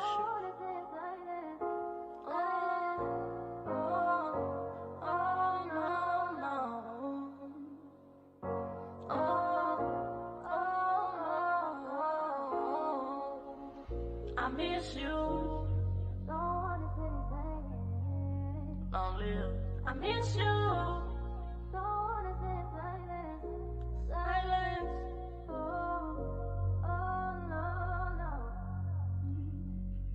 I miss you. What you know about them late night dreams? No one to help you when you all alone. By you lonesome in the world, yeah, you all alone. Trying to survive in this big world. I swear these diamonds trying to get me and they trying to tackle me, cause the demon's right behind me. My mama trying to pray over a demon. It's kinda crazy, this mind of mine, it be floating everywhere. They told me stop it, I can't even write this shit no more. The shit I wrote, it ain't really felt. I gotta spit it like I did it when I was little. Look, Gavin looking over, told me get it real bigger. I went to therapy today, she told me that my mind is sane. I told her journal couldn't save me from my different ways. I'm all up in it, I'm in it, and then I'm mixing it. My mind to get the floating in there, I'm like really taking it. Can you help me? Can you help me? Nobody seemed to hear the tears that's felt when they felt me. What you know about cutting yourself? Yeah, she be jamming her little son. Got her little E. Yeah. So what's new? What's been going on though, Pam? What's been going on out in these streets? I see where Ohio will still building that fence. He ain't letting nothing stop me. They said all kind of truckers coming to Texas, baby, to help out putting the fence up. Ain't that something? So they get plenty of help from all over to put that fence up. So we ain't the only one tired of the migrants coming over here. A lot of people tired of it from all over the United States. They're sick of it. Yeah, they sick of it, and that's how come Joe Biden ain't gonna win that presidential election. He sure like he ain't gonna win it. And not only that, he ain't gonna win because he trying to get the people who are homeless to vote for him, and they don't want to do that. They ain't gonna vote for him. Okay, first of all, how they gonna vote if they ain't got no home for them to send the voters registration card to? They ain't got no ID. My point exactly. Yeah. So how they gonna vote? They ain't gonna be able to. And then on top of that, them homeless people ain't crazy. All of them ain't crazy. They see what he doing. Yeah. I told you about the black dude went off on the people. He said, I work 40 hours a week and I can't afford nowhere to live. And y'all won't let me up in that shelter. Y'all giving it to people that don't even supposed to be here. He was going off. Up in Denver, they are putting a lot of people out the shelter. They say they overcrowded some. So they put a lot of people out the shelter up there in Denver. Sure is. They putting them out, baby. They putting them out. And not only just a mom and dad, they bring kids with them and murderers and girl, they just bring the worst over here with them when they come over here because they don't check no ID, they don't check nothing. They just don't come over here and get in with our benefits without checking any kind of ID, running any kind of background. They just give it to them freely. Remember about the man I told you that he told him y'all gonna find out who I am? Yeah. I saw the video. The man asked him, "Who are you?" He said, "You know who I am. You don't know. I don't. We don't know who you are." He said, "You're not smart enough to know who I am, but you will soon find out who I am." I saw the video. Mm. Sure did. Ain't that something? And he said, he sure is arrogant. He sure is arrogant. He said that ain't got nothing to do with y'all. Y'all finna find. Y'all soon gonna find out who I am. Yeah. Ain't that something? See there? See? And then the one I saw a video. The ones that jumped on that police in New York. They caught them in Colorado. They made it that far? Yes, they said they got him in Colorado. Now how they make it that dog? Now how in the heck they make it that damn far? You want me to tell you how? Cause I done heard people talking about you go in the airport. They got a line. It says they got a sign up there: illegal immigrants. If you don't have no ID, none of that, get in this line. They putting them on the plane, letting them go wherever they want to go. Now, when 9/11 happened, y'all come up with the TSA because you didn't have the TSA before 9/11. You come up with all these airport checks and all this mess, and now you putting these illegal immigrants on airplanes and letting them go where they want to go. Make it make sense. I ain't know that might be a terrorist or not. They don't know. They don't care. It's all it. I'm telling you. All you gotta do is sit back and get your popcorn because it's gonna unfold. When the way it unfold ain't gonna be the way they thought it was gonna unfold. It's gonna backfire on them. Just sit back and wait and watch. It's already backfiring on them. Yeah. Joe Biden opened up the floodgates. The main one, we should be the main one. The black community should be the main one jumping up and down because they targeting us with taking the jobs and everything else. But it ain't none of us jumping up and down. Most of them people headed to that border in them trucks is white folks. White people. Yep. That's right. They don't want it. They tired. They tired of it. Yeah, they tired of it. We been tired of it. We knew they targeting us. Joe Biden told them when he went talk to them bootleg Al Sharpton them, tell them y'all better get used to working with the Hispanics. And everybody was trying to figure out what the hell he was talking about. But that's what he was talking about. He was gonna open up the floodgates and let them all up in here.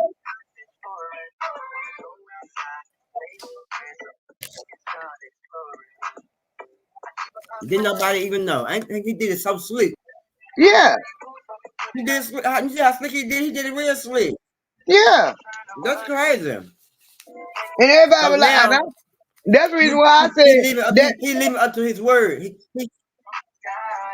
And that's why I said that video wasn't leaked. He put that video. They had that video leaked, because they knew once the black people saw that video, they was gonna start tripping, but not really realizing what he was saying. We was getting mad because of what he was saying, but not realizing what he was saying. He was actually putting into action.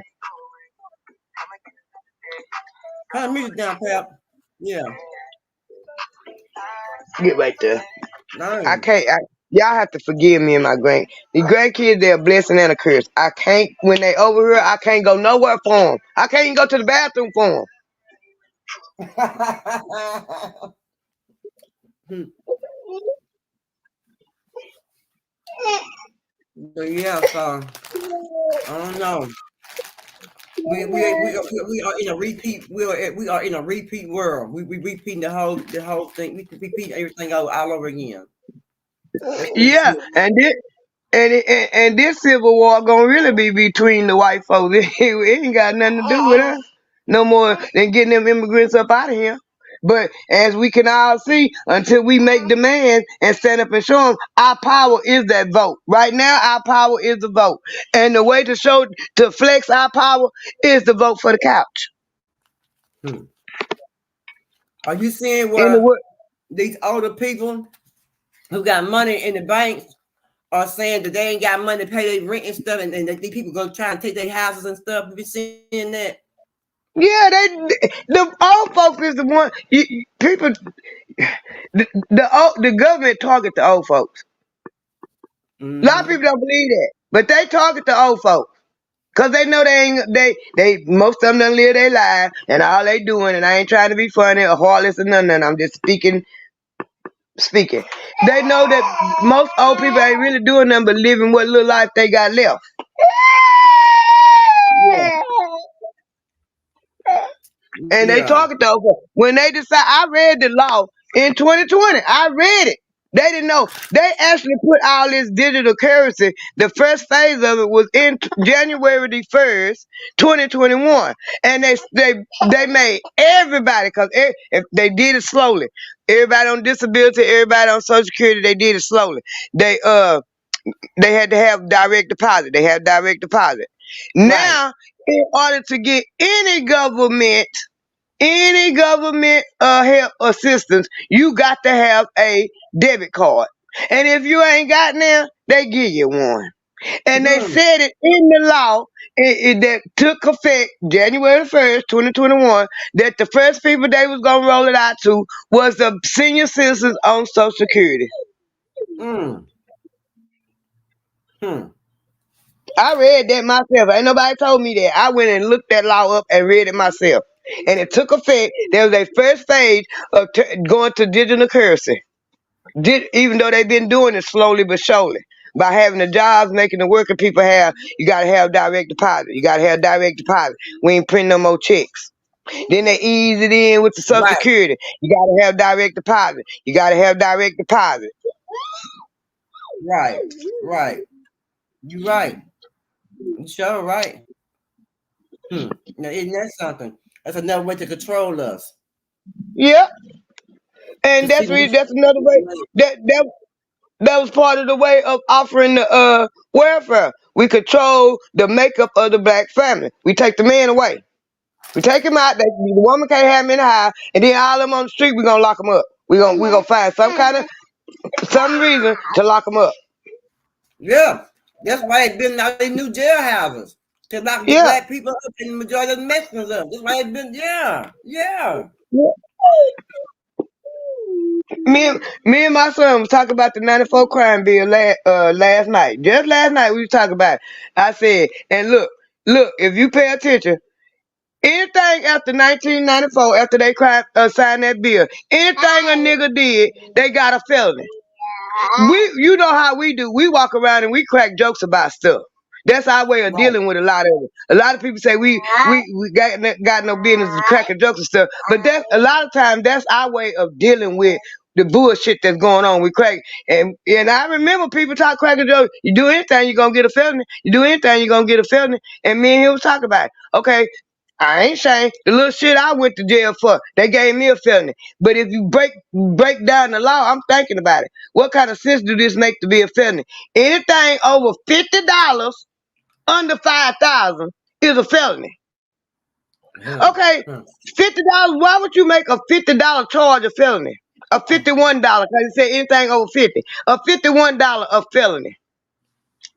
Why would you do that? No other reason but to lock black people up. And they have $50 that ought to be a misdemeanor. Yeah. It shouldn't be nothing, you ask me. Yeah. That's what they're doing. And how they can have control on us. Hold us, and they know we're gonna break some kind of law. But they already just know we're gonna break a law. They already know. Because we don't know the laws. We don't know all the laws. We just know the basic laws. Don't steal, don't kill. We know that. Don't do drugs, because you're definitely going to jail. You do some drugs, get caught selling dope, you're definitely going to jail for that. Don't steal, don't kill. We know them basic laws. Them 10 commandments. Right. Thou shalt not kill, thou shalt not steal. Okay, so murder, that's the only charge that you can that has no statute of limitation. Everything else has a statute of limitation, but murder. Yeah. That's so we already know that. We already know the basic laws. It's all them little bitty laws they pass that we don't know about and they don't tell us. Right. Until you get in that courtroom, then they take. Then that's when they pop up on you. Then to your lawyer tell you. That's when you find out stuff you ain't never heard of before. You be like, when they pass that law, that's why I said putting the key in the Yep. You be surprised. You'll be surprised when you go and you know what's going on. Just want to skip at. Definitely. Well, Pep, I'm glad you're doing all right. Go ahead. I've been wondering about you, see how you're doing, but I was going to give you some time to vent to yourself, I so appreciate it, friend. I'm doing better. These great kids about to wear me to death. Number one. It'll be all right. They mama can be, yeah, they mama can be right here in the house with me, and they want some water. They ain't going to their mama. They coming straight to me. Really? They ain't gonna bypass their mama and come straight to me. No, I want some water. Your mama sitting right there. What's wrong with her hands? That's what grandmothers. That's what grandmothers are for. They don't get all the love that that you're gonna give them. You're gonna spoil them to death. You know what I'm talking about? Yes, I take some of the blame because I got them spoiled. I ain't no use to me lying, especially this one in my lap whining. You're right, Tori. Them a lot of people slick with it. They sure slick with it. Mm-hmm. How you doing? But that's one thing I did teach my kids. If everybody know right from wrong, and if you feel like it's wrong or you feel like it's right, don't close your mouth. Open your mouth and speak up. That's right. That's right.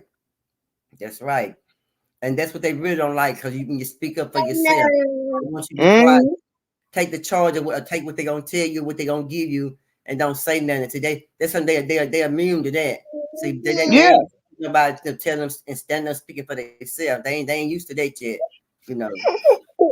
Yeah, and part of that is that Slim from the slavery too. You couldn't look a white man in his eye. Yeah. You better not talk back. You better not talk back. Yeah. And that run down through our DNA. Don't look them white folks in the eye and don't talk back. But I'm sorry, it missed me because I don't give a damn about talking shit to them. Especially if I know I'm right and they wrong. Right. Right. And they don't like being wrong. I had when I worked at the park, I was like the entry level laborer, and you had to have a CDL and all that stuff to move up. So I got my CDL. I even used their truck to get my CDL. They let me use the truck to get the CDL. Okay, so the next opening to move up should have been my job. That should have been mine because I had been there longer than anybody else, and I was qualified for it as a laborer. As an entry level person, I was qualified because I went and got the CDL.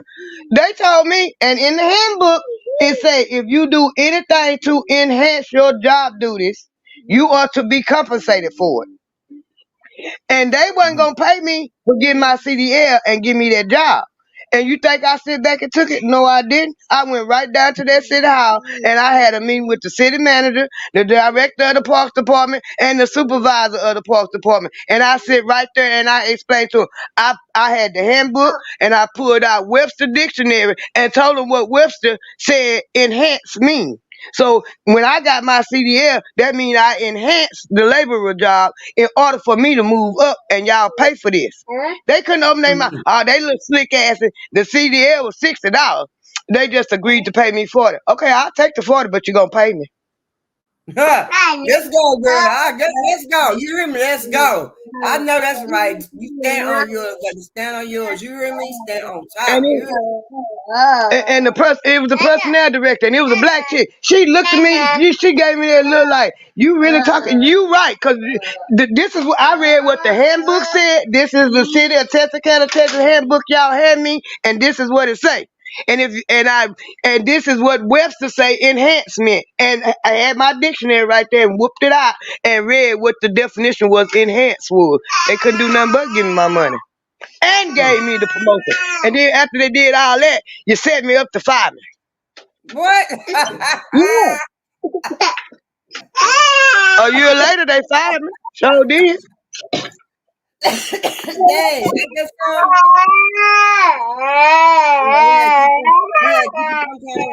Some kind of way. But the supervisor was already mad Jace, go to sleep, please. The supervisor was already mad because I wouldn't bow down to him. But I'm a grown woman just like you a grown man. And just because you the supervisor don't mean I bow down to you. This ain't slavery. And he had the nerve to tell me I done put in a 8 hours hard day working hard on them ball fields trying to get them together because it was the beginning of the season. We had to clean out all that mess. So yeah, I'm nasty. I got a bag full of trash because I've had to clean out all them dugouts. And then he gonna have the nerve that I said that I'm taking the trash bag to the dumpster. He say I look like a homeless person toting that trash bag. Oh, you think that's okay? I went home that same day. I wrote a grievance letter. Hush your mouth. I wrote a grievance letter on him. They made him write me an apology. Go sit down. Go sit. I'm tired of you.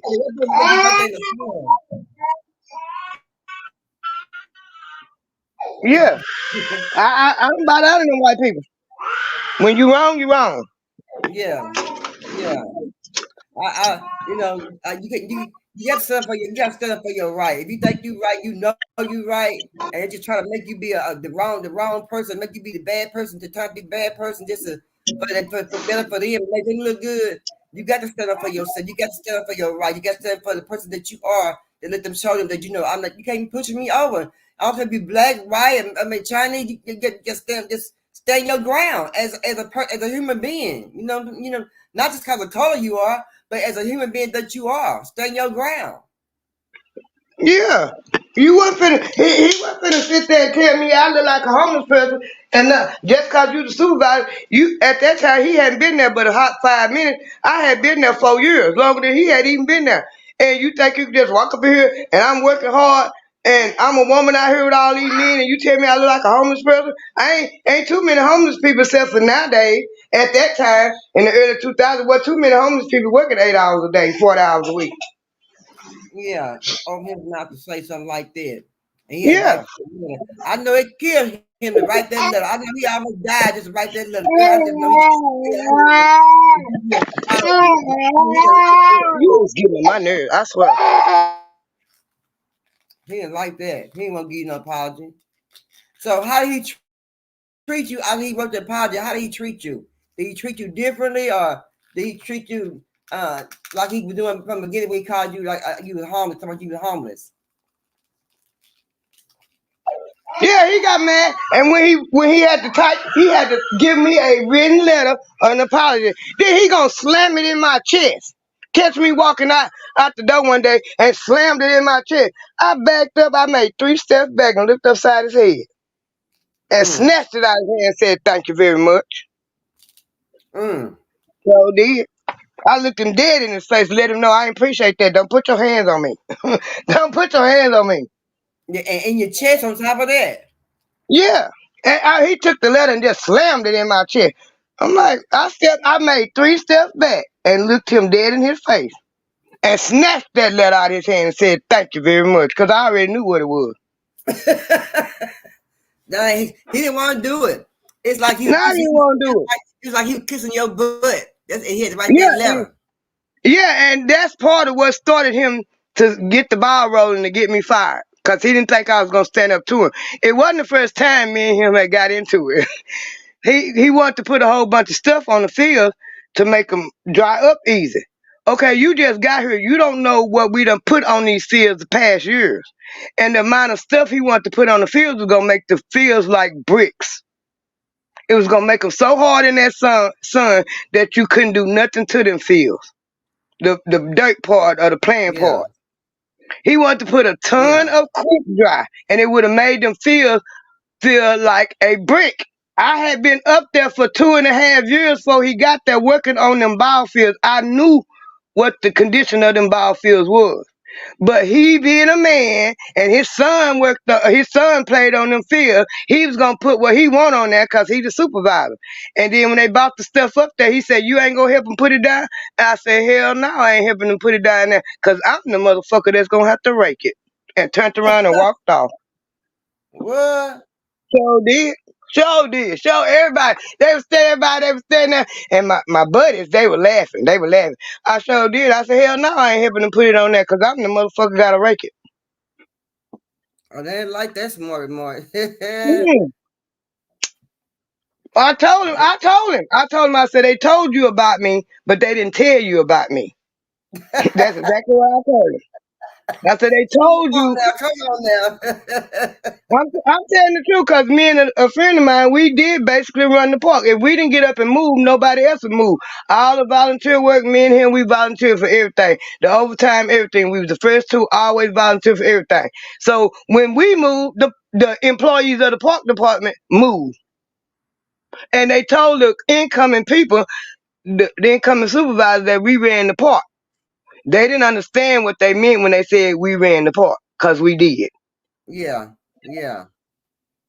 Y'all sisters holding it down out there, letting the men know what it was. That's all right, sister. You hear me? I let me tell you, I even had to wipe it was a bunch of because a lot of people that was out there when I went out there, they had been out there 15 to 20 years. A lot of the white folks that was out there had been out there for a long time, and they actually had my back, a lot of them, because they knew I didn't bite my tongue. Right is right and wrong is wrong, and they knew when it come to right, I was gonna stand up for right. So it got to the point that they needed somebody from the employees to go downtown and sit in the meeting when they have meetings, and they want the employees input. So they had to elect somebody to, out the employees to go down there. The white folks nominated me. And the reason why they said they nominated me was because no matter what, I was going to stand up for right. Yeah, and see there?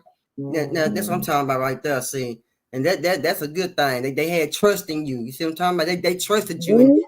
And said, not only they trust you, they've been studying you and watching you how you perform and how the truthfulness and and the line that they watched that. That's how they notice what you're standing up for what was right is right and wrong is wrong. And that's a good thing. Yeah, and then after it was this man, he used to be a police, but they call him Friends of the Park. They had little different things in the park they sponsored and everything. And like the fireworks that the city put on, the Friends of the Park, they did a lot of the sponsor, paid the money for it. And John Gunn, he was an ex-police. And he used to have an airplane show every year, right around my birthday. And I got fired on my birthday. And when it came time to get that airplane field cut, he knew I had been the one cutting it. And he asked where I was at. And I got the word. My friend that was still working, he told me everything that was still going on out there. He said when John Gunn walked up and said, where that little lady used to cut this field for me, he said it got so quiet you could hear a pin drop on cotton. Not on the cotton, good. Not on the cotton. And nobody wouldn't open their mouth. Nobody wouldn't open their mouth. He didn't even go to the supervisor that fired me. He went downtown to find out what was going on and got word back to me that if I wanted my job, I could have it. But my husband said no. He was tired of me out there with all them men. It went a little jealous now, wasn't it? He went a little jealous now. Nah, it wasn't so much of him being jealous. He knew that I was kind of sometime having a hard time because I was a woman. But I was dealing with it. He just couldn't take it no more because I like working outside and I liked what I was doing. He just couldn't take the pressure they was putting on me. It wasn't me having a problem with the pressure. It was him being overprotective of me. Yeah. Because I worked out there for 5.5 years. That's a long time. Country folks work a long time. Country folks don't quit no job. You hear me? We'll work that job. We'll work that job until we just finally fed up and we'll go find something. We don't just gonna make us go get another job. But until then, we'll work that job, baby. Mm-hmm. We don't quit jobs easy like that. We stand in there and work that doggone job. We'll hold it in. We'll handle it. We'll go to work. And for we've been there 20 years, 30 years. God, I've been there for a long time. That's how when I got the job, I felt like the little time I was there and me getting that job, it was God's plan because I got the job doing community service. Yeah. I was doing community service. They needed some help. They needed some part-time help for the summer, and I got hired. And after the summer was over with, they had one position open, and I applied for it and got it. See that? What I'm talking about, see? Now, no matter what they did, you still came with the job. Yep. That's called can't hold sister back. You hear me? You And I can't hold about back sometimes. I'm telling you, I learned a whole lot. That's where I learned how to do drive heavy machinery. That's where I got my CDL at, and I can build a baseball field from scratch from 0 to 100. I can build a baseball field. All right then. And I mean, you said you gonna get you one. You gonna I liked it working on the ball field. I don't know what. I guess because it was outside, but I liked it there. It was fun to me.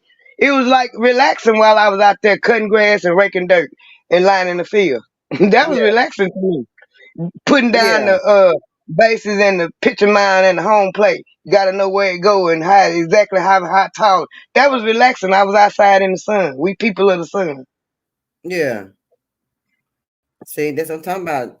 You know, that's one thing. Our body also can take a lot of heat. You know, we can take a lot. We can take a lot of heat. You know, and that's something that the other people can't take because they break out in blisters and all that kind of stuff. You know what I'm saying? But that's a good thing. Sure, we can handle the heat. We can handle the work, and that's why I can understand why black men wasn't doing no roofing no more. You know, because it'd be all black men had a good job. The roofing was a good job. Working out on the free on the traffic with the freeway was good jobs. The men making good jobs then, making good money. And all that just went away. And it didn't go away. Excuse me. Let me change it. It didn't go away. They just started giving those jobs to other people. That's exactly what happened. And then they started talking about, because when they was always talking about the in the late 90s, early 2000s, they talk about the Mexicans out there cutting the grass, the Mexicans doing the landscaping. And I kept trying to figure out, how the hell did they just take over the landscaping? When I grew up watching that was my papa's side hustle. He worked at the fertilizer plant and he cut grass. And my grandma brother, he worked at the nursery where they sell flowers and he cut grass. So I was trying to figure out how the Mexicans get all these jobs. Where they get all this from? Because I watched my papa and my uncle cut grass every day. Right. You right. Yeah. So what they talking? Then I figured out they stopped giving us all the jobs, giving the jobs to us and giving it to the Mexicans. Yeah. They sure did. They did that. And that way it kept us down. We couldn't get no. We saw. That's when the jobs started. You turn around and you didn't see no Mexicans on the. You see no black people on the roofs no more. And you see the black men out there on the highway and the traffic control men. You didn't see them no more out there on the freeways no more.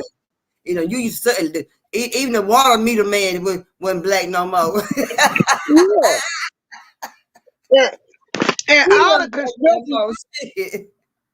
the construction jobs and the highway jobs, the black people had them. My uncle worked for the highway in Texas.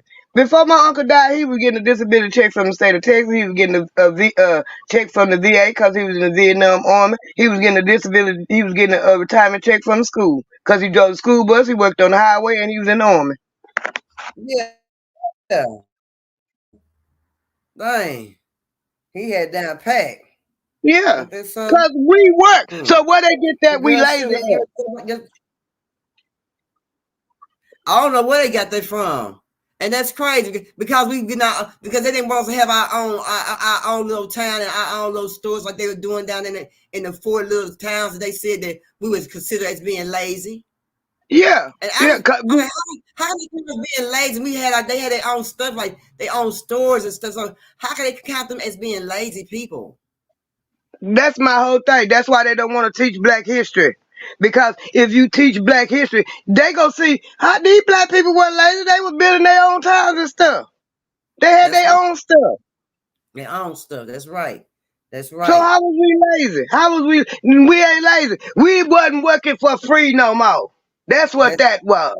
Yes, that's it. That's it. We weren't working for free no more. You see that once she had 14 kids. She said she made $1 on a bad day because the batch wasn't no good. And did she say 65 cents or 85 cents for daycare? Who gonna 85 cents. Now I got one question. Who gonna take care of all them kids? 14 kids while she go to work from 6 to 3 p.m. That's a lot. Girl, that's a lot of girl. You need about 7 people to watch all them doggone kids. And you, well, hell, you got to eat. The older ones was probably out there in the field with her. Dang, probably was. Dang. That means she had a bunch of damn babies? Oh my God. That too. You seen them 3 right there he showed. Whoa. Damn kids. To her cheap labor. You sure right. Yeah, cheap labor. And that's another reason. That's another reason. Don't let all them Republicans fool you now. Don't let them fool you. Because a lot of them Republicans is businessmen. And they want that cheap labor too. Oh, I know they do. I know they do. That's also why they bring a lot of them immigrants over here for some of that cheap labor too as well. That's also true. That's true too. Yeah. And you're gonna have some that's gonna stay, you're gonna have some that's gonna go back, and you're gonna have some that's gonna send their money back, and you're gonna have the ones that are gonna be going to jail. You know what I'm talking about? You're gonna have all kinds. Charles said they're afraid of Black Wall Street, like in Oklahoma and Durham, North Carolina.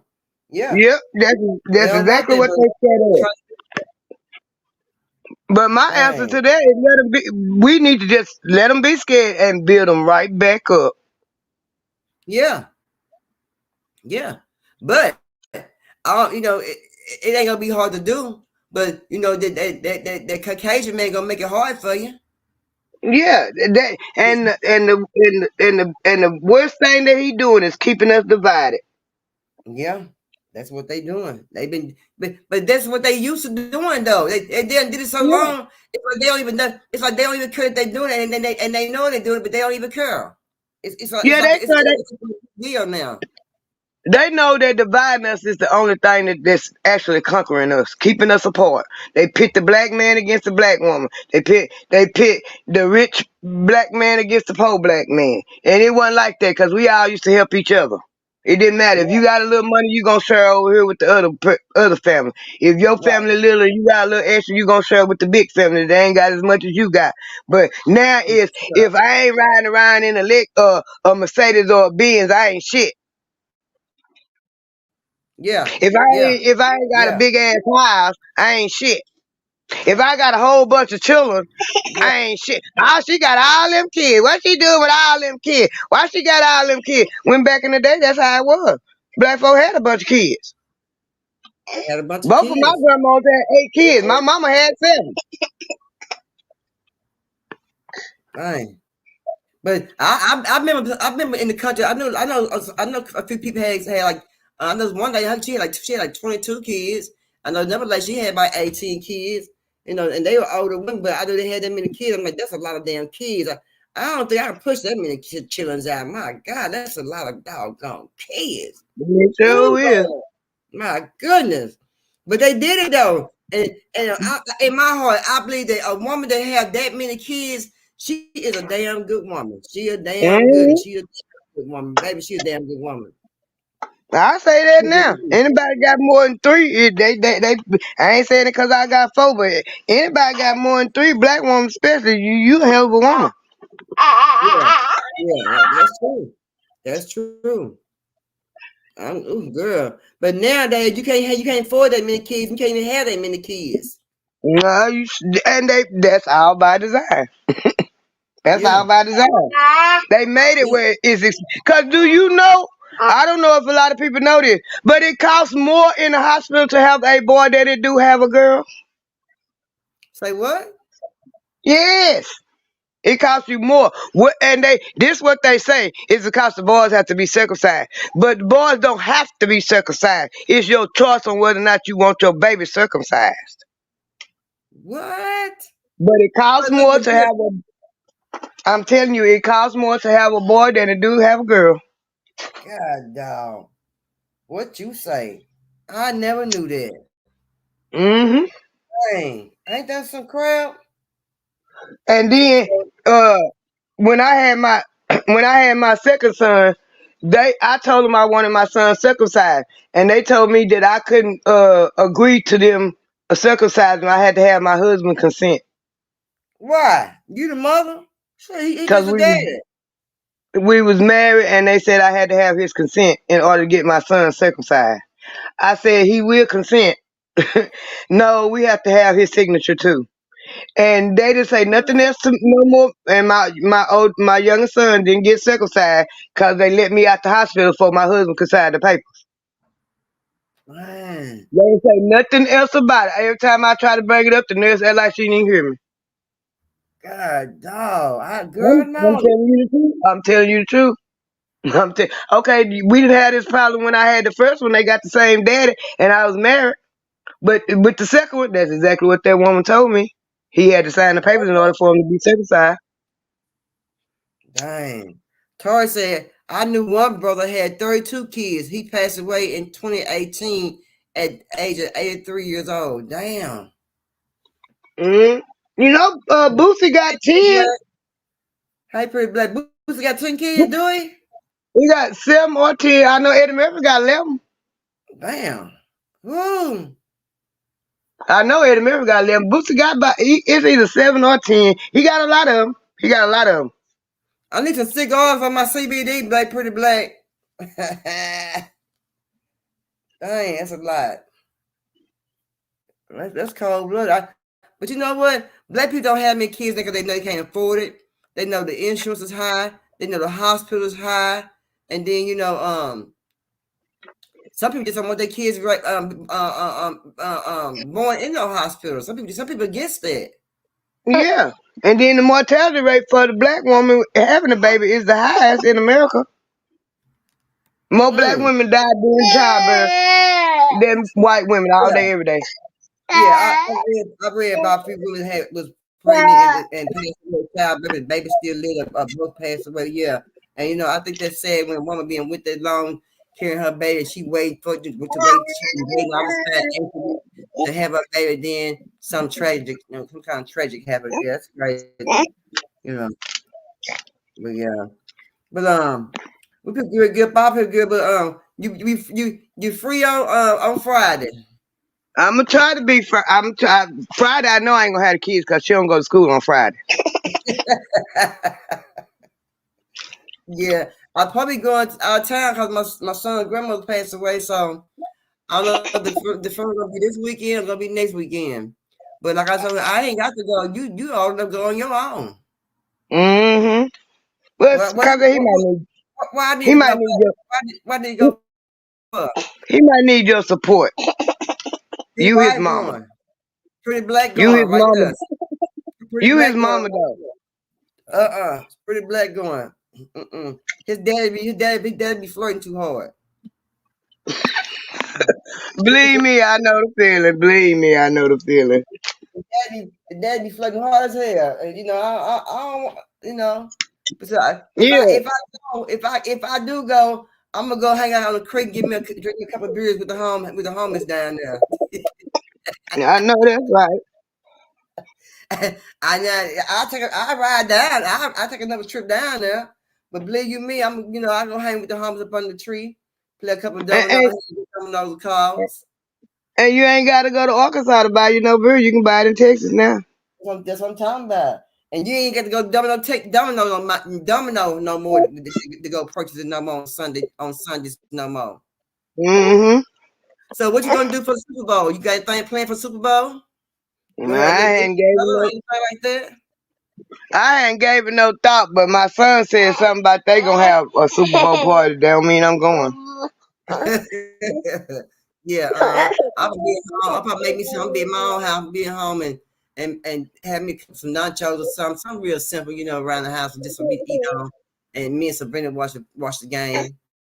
I gotta watch my 49ers. We up in now. You hear me? So, sometimes I ain't gonna lie, I'm a hater because I don't really jump up and down by Super Bowl unless them cow hoes playing, and them hoes ain't played in 20 years. Girl, you're a Cowboy fan. Get out of here, girl. Blue, you're a Cowgirl fan. Oh, Lord, nah. Yeah, I'm a cow. I be seeing people on TikTok They be burning their stuff up, girl. Be taking their stuff down. They rugs and mats and covers and shirts. It be so funny. I'm like, yeah, y'all know them cowgirls ain't doing nothing. They ain't got it in them no more. They ain't had it in them since Emmett Smith. Shit. I when they winning, they Cowboys. When they losing, they Cowhoes. Your husband a cowgirl fan too? My husband, he like the Cowboys, but he a Detroit Lions fan. Oh, okay. He cheer for the Cowboys because he a Texan, and when they winning, he be all off into it too. But when they go to losing, he said fuck them, and he go watch the Detroit. He always have been a Detroit Lions fan. Oh, he get mad. Yeah. It ain't working out for him. Ain't that something? Mm-hmm. You know, Cedric Jackson. Yeah. He played for the Detroit Lions. Okay, yeah, classmate. Yeah. Mm-hmm. I ain't seen him so long. I would love to see. I ain't seen him so long to run across him.